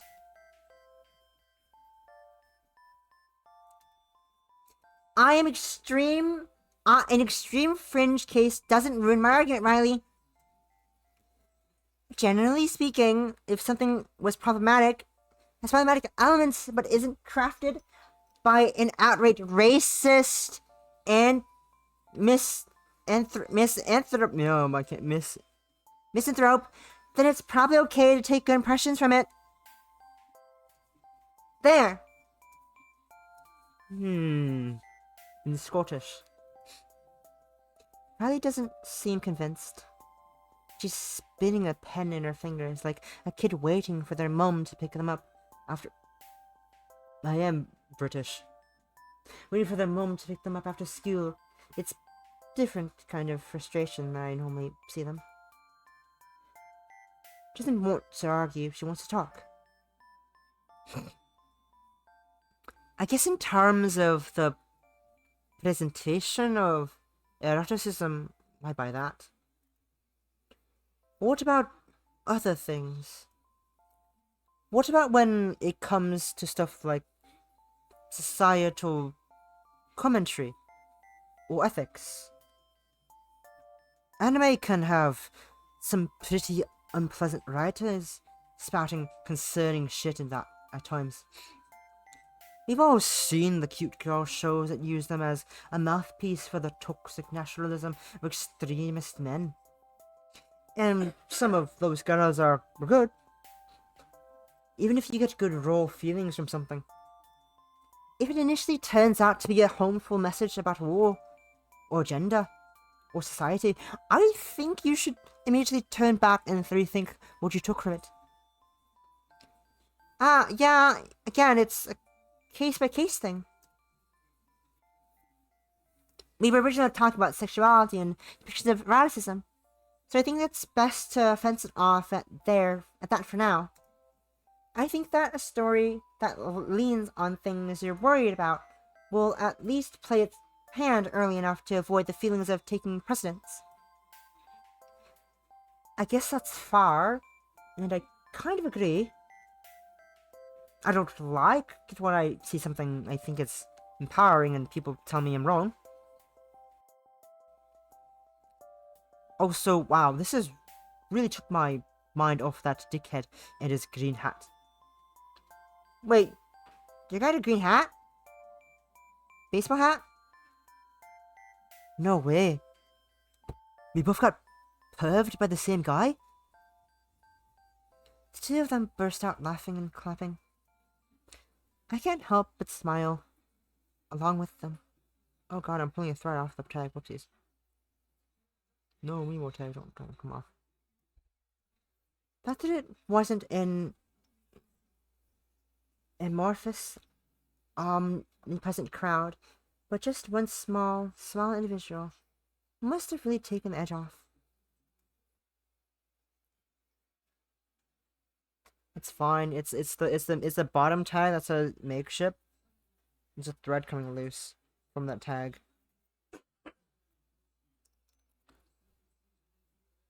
I refuse to remove the tags from Mimo.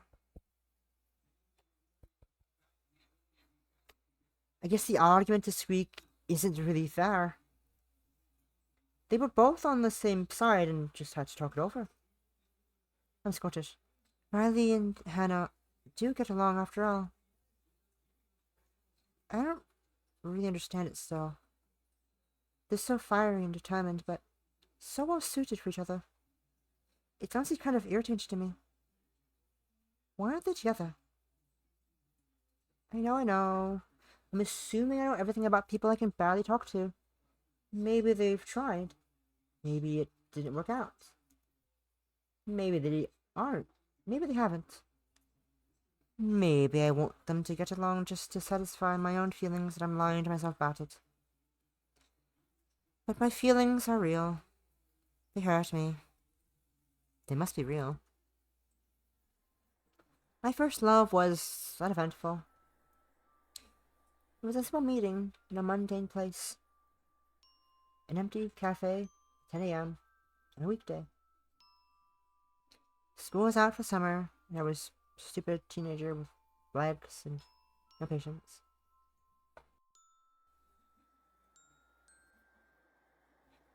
Maybe they do need a polyamorous third wheel. School was out for summer, and I was a stupid teenager with legs and no patience. I ended up ordering a coffee with extra sugar because I had nothing better to do. I was a lot braver back then. Being a young adult means you don't have a full weight of shame on your shoulders yet.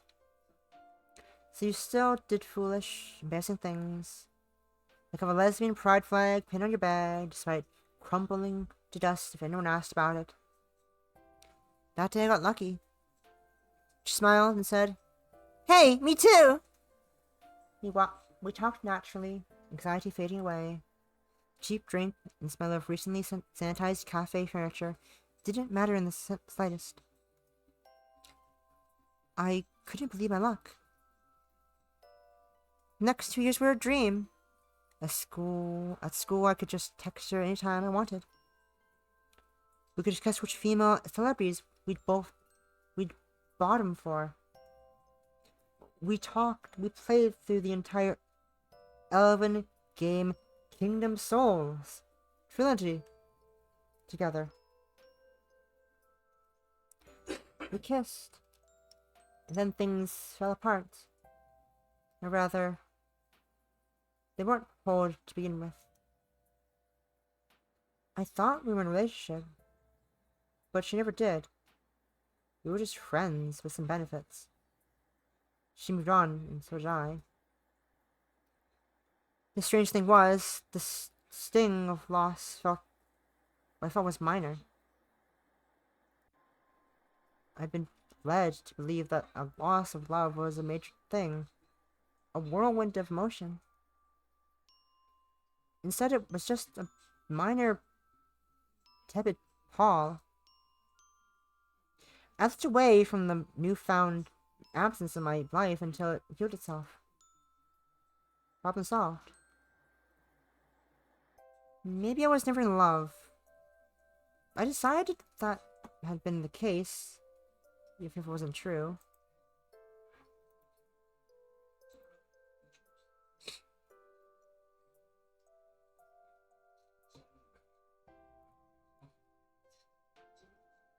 I wasn't the type of person to be in a relationship. I didn't have the charisma or charm to attract people to me. I must have faults. I looked over my life story. Huh. There was so much evidence. A mistake. A thoughtless comment. A heartless act. So many things I missed about myself. So many flaws. I just couldn't be a good partner. I'm selfish. I'm self-centered. She left because she knew I wasn't good news. I'm destined to be alone. All I have is other people's happiness. I could experience love through them, right? The better people. The thoughtful people. These girls in the club are my real Yuri self-insert fiction. I can be selfish and see them like that, right? I wish I was pissing rain. I wish it was pissing rain. I wish the wind was gale force. But it's not. The sun is hanging brightly in the sky, mocking me. I'm trudging towards the club's building. I don't really want to go, but I said I would. Hannah and Riley were waiting, ready to talk excitedly about something or other. I really wasn't expecting to lay awake at night, remembering her. It shook me up and left me really shitty all morning. I thought I'd forgotten entirely. It's not connected, right? Oh. I'm gonna go dehydrate real quick, so...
I am returned.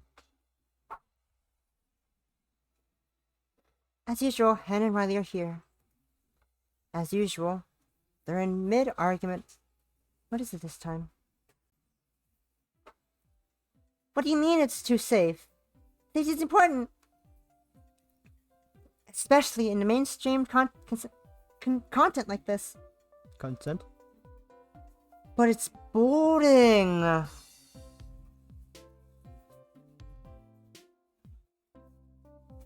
We've done this every few years anyway. It's not new ground. In fact, we're kind of going backwards. Niche title doesn't count on the retread meter. Retread. This is a mass market game we're talking about. Spyware hardly counts as niche, Hannah. Remember how big Mass Reflect was? Spyware.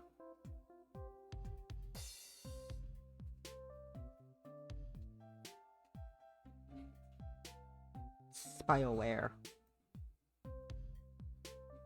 BioWare. Thank you. I'd never heard of I don't BioWare. I don't think I know what BioWare is.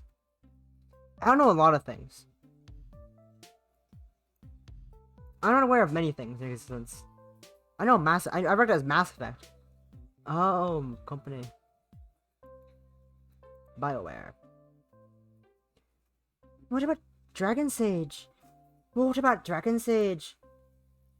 The only thing big about those games are the huge nosedive after Eviltronic tarts tanked them. Ah, yes. Eviltronic arts. Eviltronic tarts. This is hilarious. I love this. They really sold a ton and tons of people played them. They even got games after their so-called flops. People have seen this before. It's a retread. What are they talking about? I recognize some of those names, but I'm still feeling lost. Me too. Me too, Mona. Me too. I don't get why you think... Wrong voice. I don't get why you think it's so bad. It's fun to have safe, real queer romances in mainstream stuff. Oh, I get it now. You want the average gamer to get used to that? Get used to us? Fucking... That's exactly my point. Bye, Possum. Good luck with the family. Bye-bye. Thank you, Possum. This is for you. I'm in a posture check. Thank you. Have a nice Christmas. Bye-bye. Thank you, Olivia. I was just thinking that you Thank you, look like Olivia. the sort of person who would enjoy one of our fairy kiss chillers. Bye, Possum. Have a nice Christmas. Bye. Wait, before you leave. Let's meet again soon. Fucking... That's my point. We've been doing this for ages. I'm sick of lesbians being in some neat little books on the side of the game. I want existing relationships, trashy relationships, fiery enemies, lovers, the works. Gamer Boys are used to Gamer Boys are used to us. They jerk off to us enough to be used to us. I did not need that mental image. Hannah is making a scrunched up face, I guess. Having trouble focusing. They're talking about video games, right? You're always so down on those cute bitch... bitchy.io games I sent to you. The ones with the cafes, or the Halloween parties, or the Monster Girls. Too safe, right? Yeah, they're cute. But I never get any sense of danger or drama from them. Being gay is bold and transgressive in our world. I want to feel like I'm breaking the rules. I don't even care, you know. Easy for you to say. Riley's so open. Nothing stops her. But that's why people like them. Our world is full of thorny bullshit. Especially for LGBT people. So making a safe, stress-free way to experience romance is a good thing. Don't you want to just kick back and drink in someone's presence? If that's... No. If it's not thorny, it's not interesting. Roses and shit. Come on, Hannah. Hey, Mona, what do you think? I don't know. Please don't ask me. I shrug and try to look like a background prop. Never mind her. I don't get why you're got such a pain on the fluff. Fluff is good. Everyone understands fluff. I'm just saying. can't live on fluff alone. You eat too much sugar and you get sick, kinda. You need some grit. Yes. Maybe. I don't know. Maybe they're calling us out. Maybe they're calling out Emma. I don't know.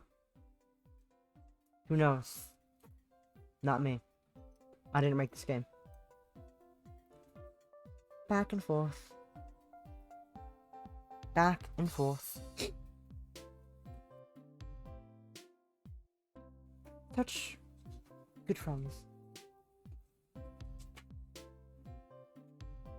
What? You mean like the nasty stuff in those hamburgers you made for the barbecue last year? I think they made me throw up, combined with the cheap beer. Wow! Those hamburgers were great, you plebeian. How dare you question my grill skills? They're just as good as my grill skills. Wait. You're done already? Shit. Shit. Whoa, you scared me there, Mona. Is something wrong? Yes, I'm wrong. Oh, accent's a shite.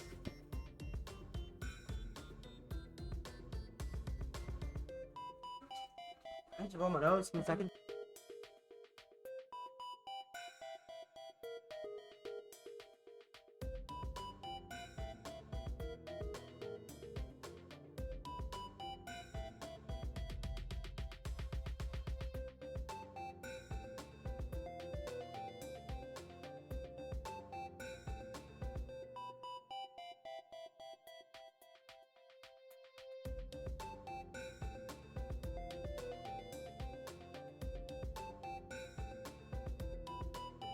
I return.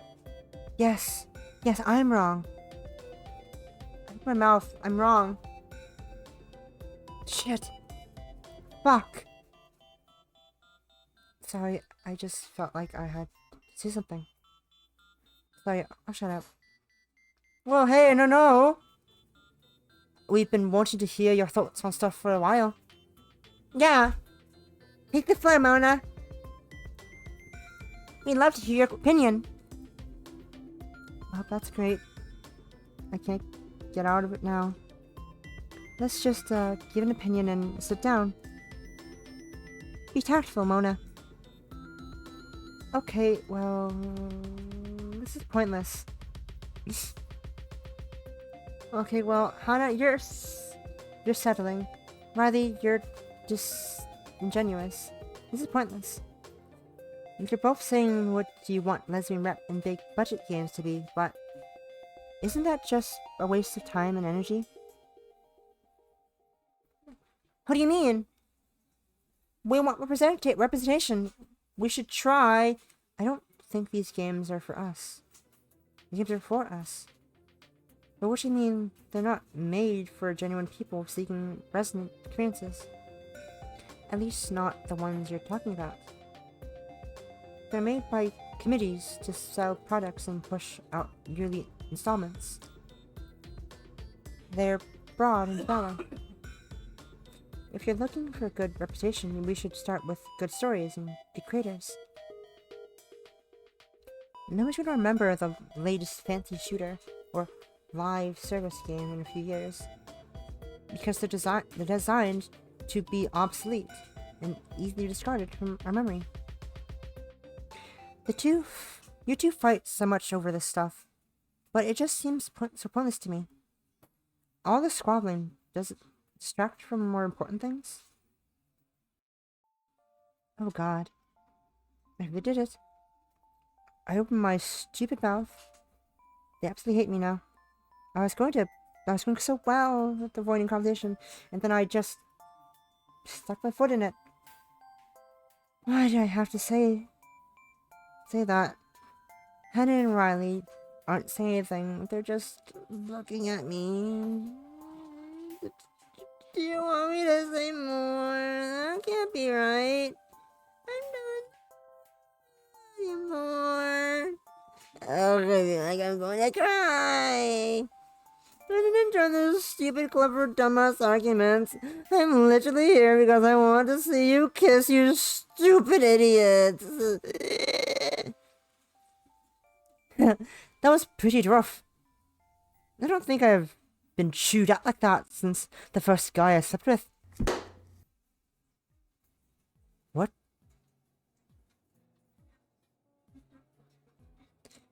Wow. I haven't thought about Darren in years. You still talk to him?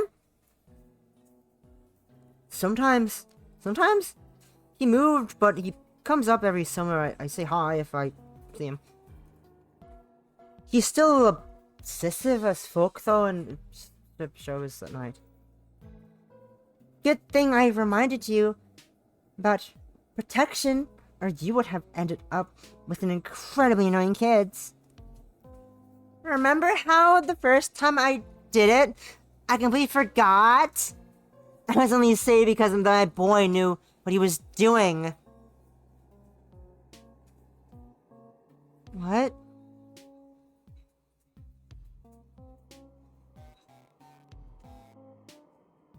My feet are tingling.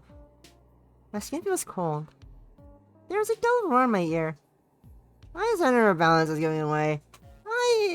What the hell? Well, Mona, you okay? Well, Mona, you okay? I can't. I under the door. I can't. This isn't fair. I'm just going to burst into tears now. Not in front of him.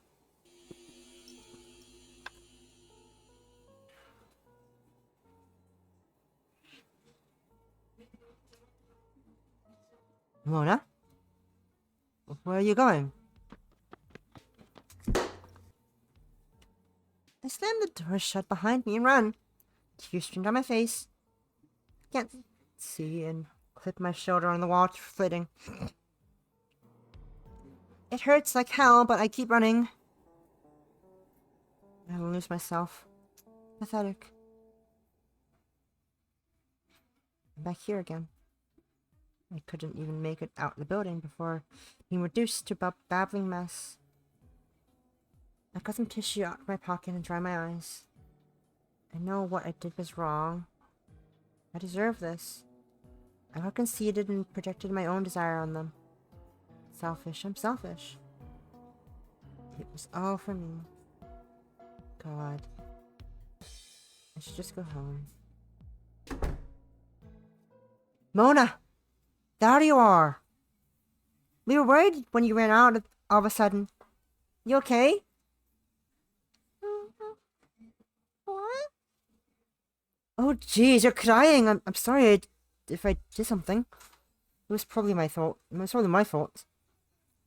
Yeah, probably. Sorry for Riley, Mona. She's dumb. Hey!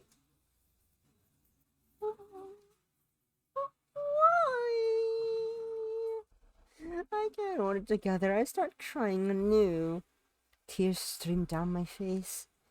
I can't hide anymore. I'm sorry. I've been so horrible to you. I didn't join the club for honest reasons. I'm lonely.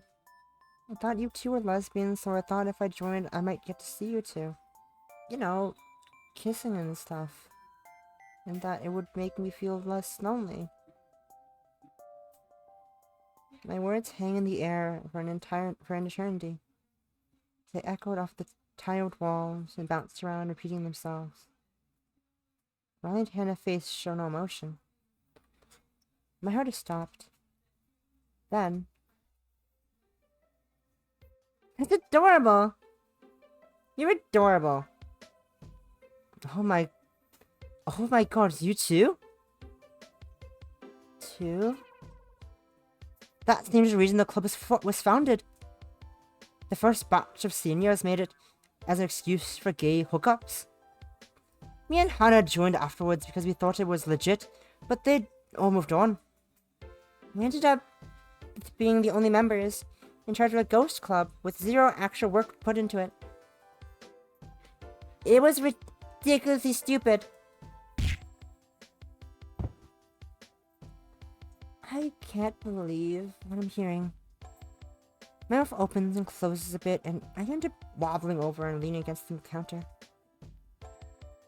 At least they're taking it well. Ellie loops her arm around mine. I don't resist as her firm body pulls me back from my mottled state and takes me down the corridor. My faces are flushed like hell. I'm sat down on a chair.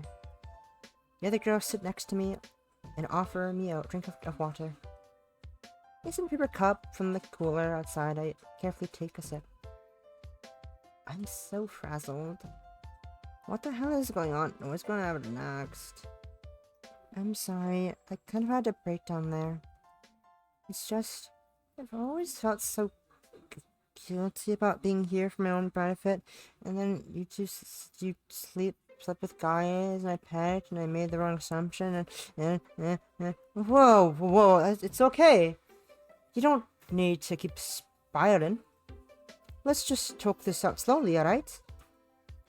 Riley is shockingly correct up front. Listen, Mona.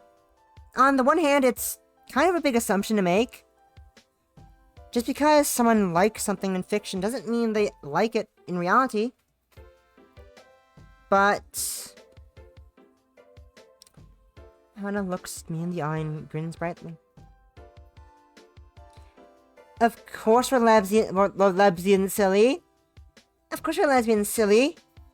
You think straight girls would spend 2 hours discussing if my Hatonaka from Formosa 4 is queerbait or not? Ah, yes. Persona 4. Formosa 4. I assume it's Persona 4. I'm really dumb if not. We're way too personally invested in this shit to be het. Also, if Hana was straight, I would have seduced her already. Just saying. Ah. Fun. Since she's gay, she's wise to my amazing techniques. Think about it, only a veteran could resist my charms. By charms, you mean how you pick your nose and think I don't see it?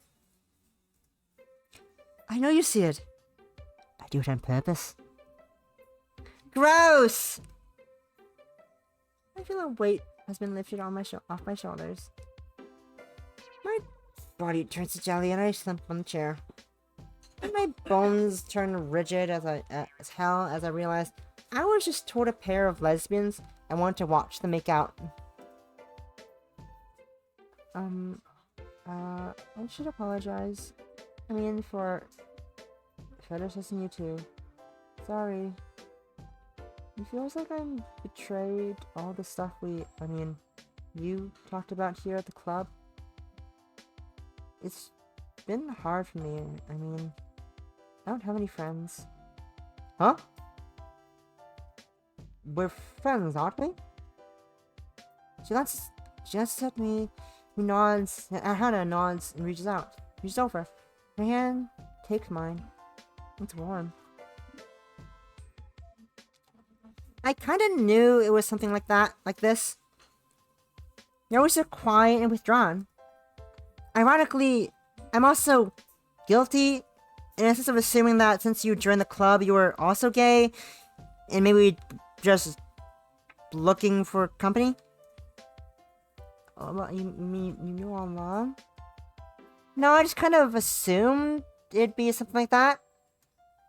Anyway, this is a safe space, not just for explaining fiction, but for us to be comfortable, you know?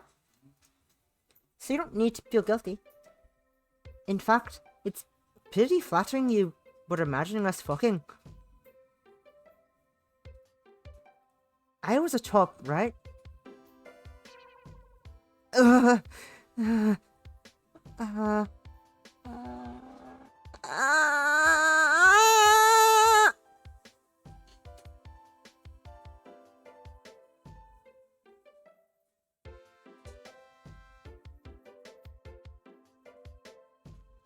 That was so cute. I'm calling first dibs. The two of them start fighting over me. I'm sandwiched between the two as they poke at each other, making facetious arguments. I wonder when they fell for me first. Why am I Scottish? Wrong accent. My cheeks grow redder and redder, but then something else pops into my mind. If you don't mind me asking, if you're both lesbians, then what do you mean by boys you slept with? Oh. Huh. Well, pretty much just that.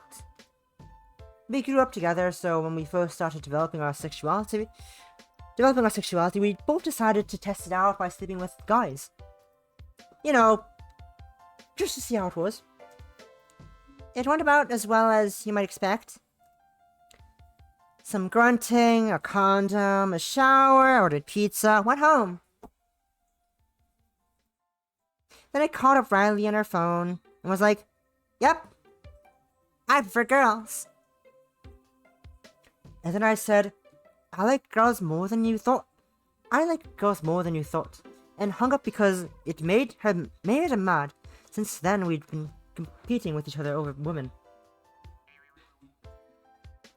Though most of the ones we met at bars and clubs assumed we were an item. Oh, you're not together? Did you try it? The two of them look at each other, as if they haven't seen each other face in a long time. They both have thoughtful expressions. Now that you mention it, we did sleep together a couple of times in high school. But then we were pretty drunk. Hannah didn't say anything after it, so I assumed she just wanted something physical. Ha! I assumed the same of you! Oh well, anyway, I guess we just didn't think to. It sounds funny to say it out loud though, because Hannah's both smart and hot as hell. Her tits are amazing. They're like pillows. Right, what the fuck, shut up! Sorry. Anyway, I totally would if she asked me. But she hasn't, so I guess we're just good friends at the moment. That's annoying! Word for word, what I would have answered. I guess we've been in some stalemate for years without knowing it. I'm honestly struggling to keep up with this amazing conversation. And they're still clinging to me. I can feel their body heat. This is amazing? Eh? So, are you two going to... I don't know. Maybe if I found someone better than Hannah? Well, maybe if I found someone better than Riley. Or at least someone who's as good as Riley. And doesn't raid my fridge every time she comes over. I don't eat that cheesecake.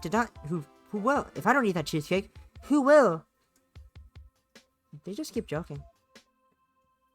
Before it might have frustrated me. But now everything's out in the open. I feel relieved. Like I can breathe easily for the first time in a while.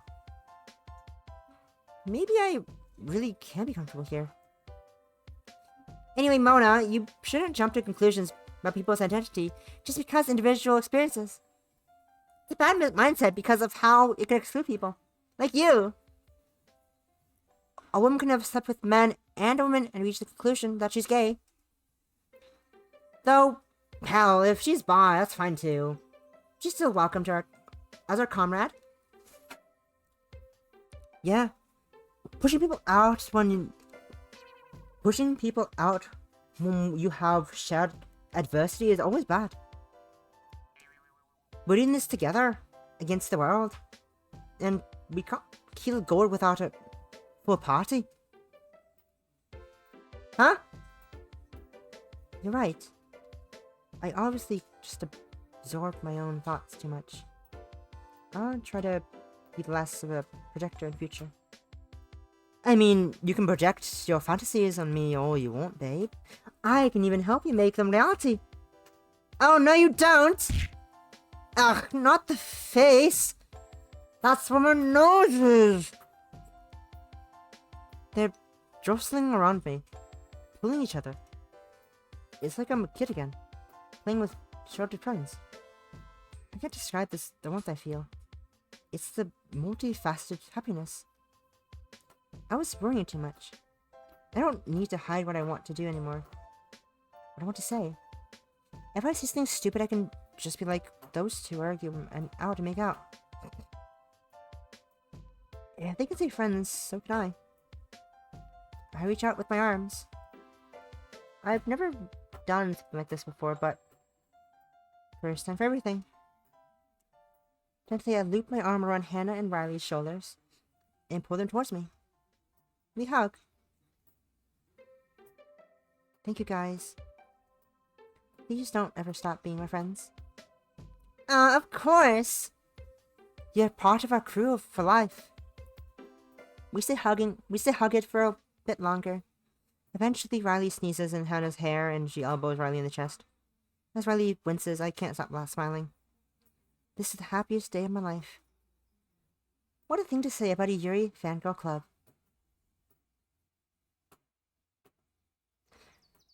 The rest of the club meeting was uneventful, but pleasant. We finished deciding on next week's schedule, then split up. I ended up getting some toffee for the vending machine. Sugar for my poor brain.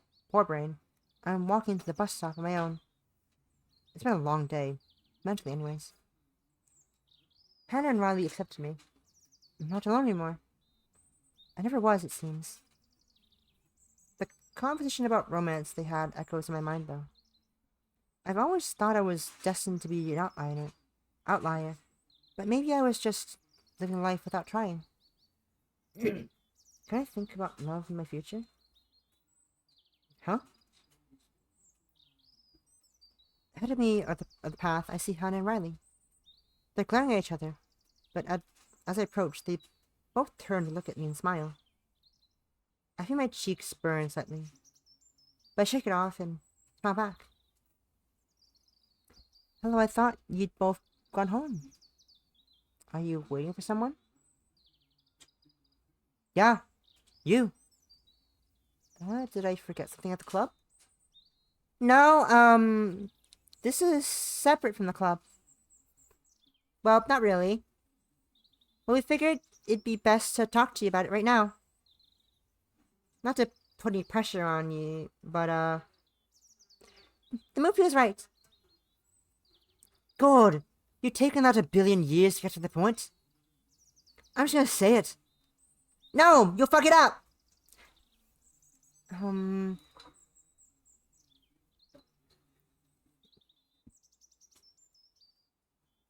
Did I do something wrong? No, if anything, you've done something really right. Almost too right. Oh god, how'd I put this? Hannah is surprisingly at a loss for words. She starts playing with her hair and muttering to herself. Really rolls her eyes forward towards me. Listen, Mona. The truth is that ever since you joined the club, both Hannah and I have kinda, sorta, had the hots for you. Eh? No way. No way. That is 100% impossible. It's me we're talking about. I'm antisocial. I barely even dress fashionable. I mumble out stupid comments and I'm useless. Impossible. You've always been like cool and mysterious. And whenever you've opened your mouth, you've said something cool and weird or something neither of us expected. Sorry, Albert, I don't mean to be rude, but are you trying to cheer me up? Because this isn't... I don't... It's true, Mona. You're actually really charming. You've got that cute little sister thing going on that makes me want to cuddle you. But then when we actually talk to you, you've got some really intriguing opinions. I want to learn about you more. Oh, there we go. My brain cell just gave out.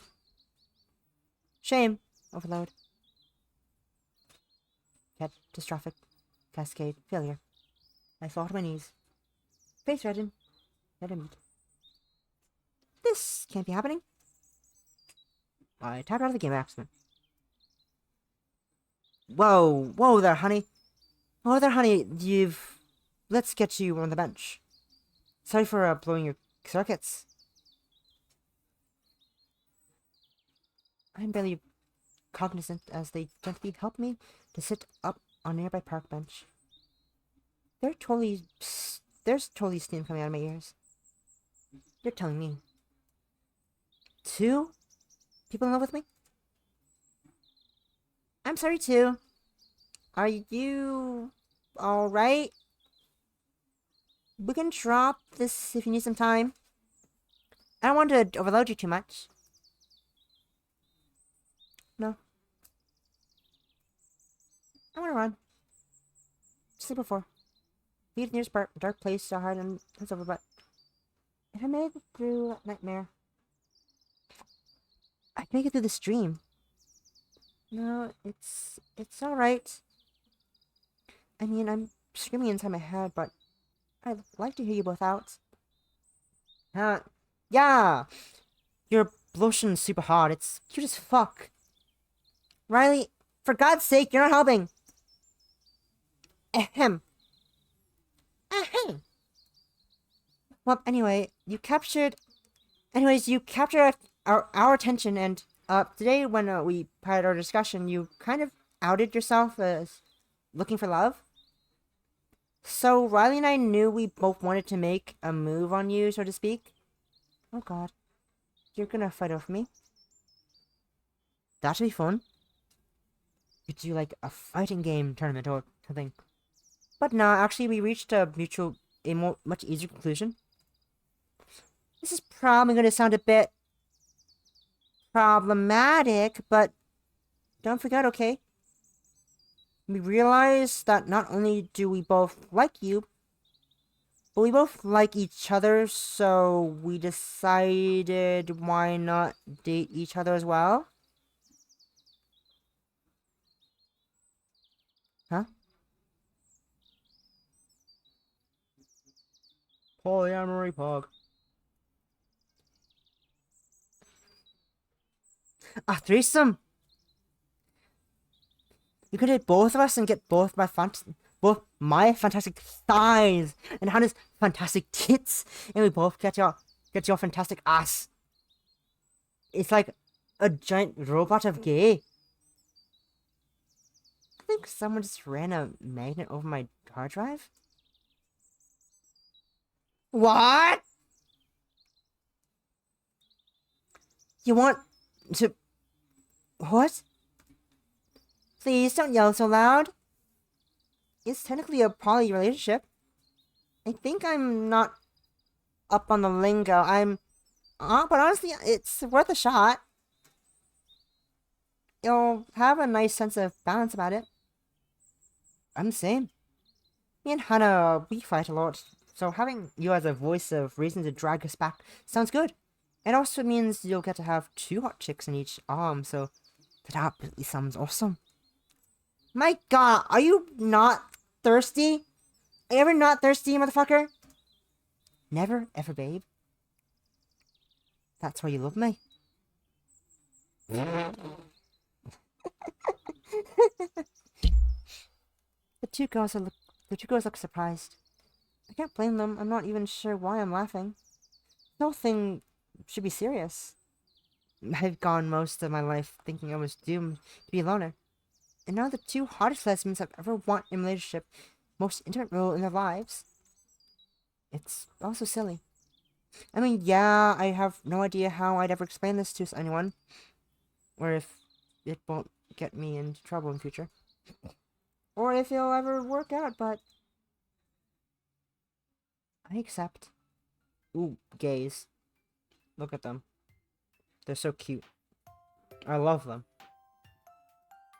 I accept. I'm yours if the two of you will have me. I won't let you down, but you chased after me the last time I fell apart, so I'd like to think you'd chase me down again. The smile that blooms on Hannah and Riley's faces have lit up the darkest night. They're so genuine, so happy. The two of them rushed in and embraced me and looped their arms around mine. Fingers interlock. Whoops.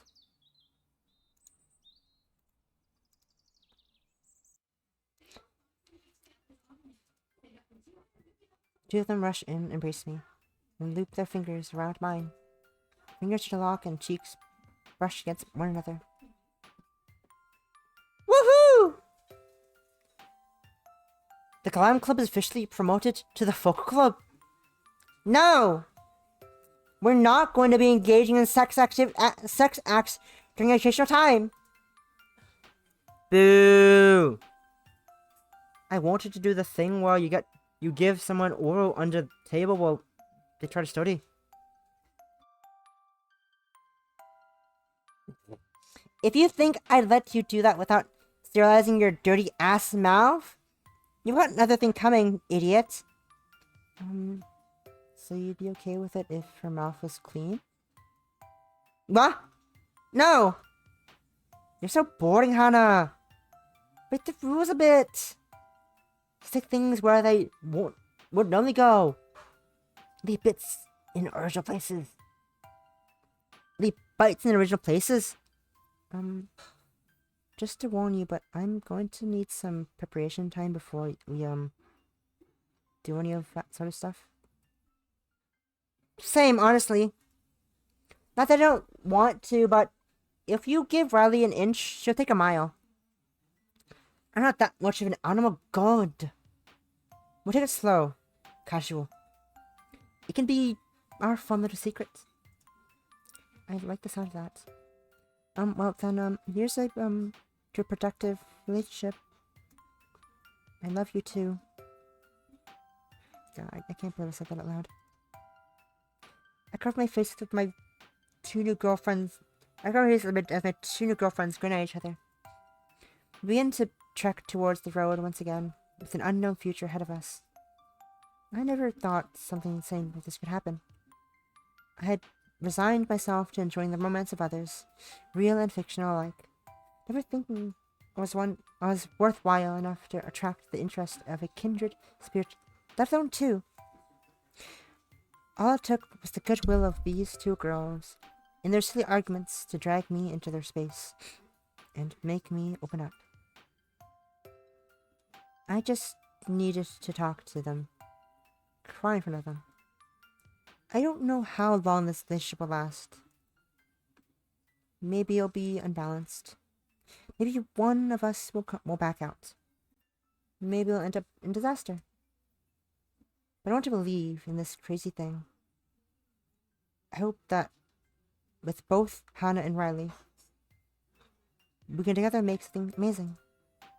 Our crazy romantic comedy has already begun. The end.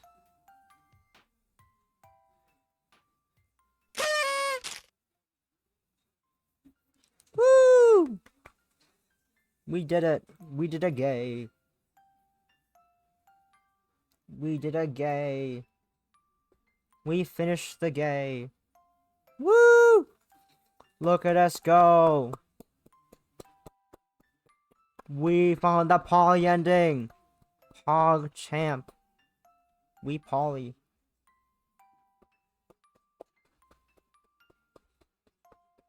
It's fine. I love short games. They're fun. I love short. I mean, it's Christmas. I looked at it. It said it was an hour. Like, okay, cool. Now I could do an hour. I could do an hour long. I know it's gonna be like what 2 hours minimum, because reading takes ages for me. Because I'm really shit at reading. So yeah, thanks for making the game. It was great. It was very lovely. I enjoyed it. Very fun. Very gay. Big gay energy. Big fan of the gay. It didn't pop up. Oh well. Gay pog. Thank you for making the lovely little game. When I move over to this screen for a hot minute. I stare at my stream deck. I stare at the stream deck and I forget what the fuck I'm doing. With my buttons. I'm pressing yes buttons. We got 6 gushes, so so you're probably wondering what this gush counter is for. This gush counter is a thing I stole from my friend, an idea I stole from my friend where whenever I do a gush about something, I have to at some point do squats per gush, and I got 6 gushes, so I'm gonna do some gushes from like last week, some from yesterday as well. I'm gonna bank them because I'm lazy. Got 6 gushes. Got 6 squats. I'm doing 6 squats now. Let's fuck it. 1, 2, 3, 4, 5, and 6. Lovely! 6 squats done. Reset the counter. Now, that was a lovely game. Very enjoyed it. Thanks again for making the game and all that jazz. Art was very cute. I liked the art. It was the writing very unhinged. Very unhinged writing. It was very funny. Reading the unhingedy of Hannah. Not Hannah, of Mona. And Riley's also unhinged as fuck. It's very good. Now I gotta raid because I like reading out every time I make my stream. Any friends alive? Any friends? Oh, I see a friend. Allow me to transfix you. Thank you for the follow, Juice Pop. Juice Pop. Juice Pop. Thank you, and thank you for Hope you enjoy this. Hope you enjoy the stream. Hope you enjoy any future streams you might tune into and all that jazz. If you're into sapphic, Yuri, girls love games and visual novels. I tend to read. Yes, I guess read. Yes, I guess read's the right word. Yeah, I read one every week on Sundays. My time, Sunday EST, at around 3 p.m. EST, for my Sapphic Sunday streams. It's very fun. We're currently doing this. We're currently on Twofold, made by I think it's made by Studio Law. I'm not sure it's published by it. It's Studio Law game. I have to say that because I don't know too much about the logistics of A&R, but yeah. It's I'm currently playing Twofold on Sundays. It's very sapphic, very women loving women, or I guess NB loving women for this Twofold one, but you know, it's sapphic. Anyways, I have a friend online who's streaming right now. This little bat lad.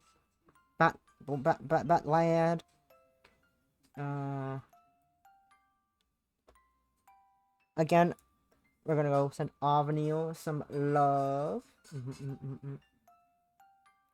Again, I hope you enjoyed the stream. Thank you everyone for tuning in, and thank you again for making that lovely, fun little silly game. Hope everyone has a lovely rest of their Christmas, if it's Christmas for you. I know it's in some places it's no longer Christmas. It stopped being Christmas 6 hours ago. 5 hours ago from some places, but hope you all have a lovely. Well, fuck! I didn't mean to press that quickly. I'm dumb. I pressed that way too early. I don't go to studio mode yet. I'm dumb. Anyways, stuff.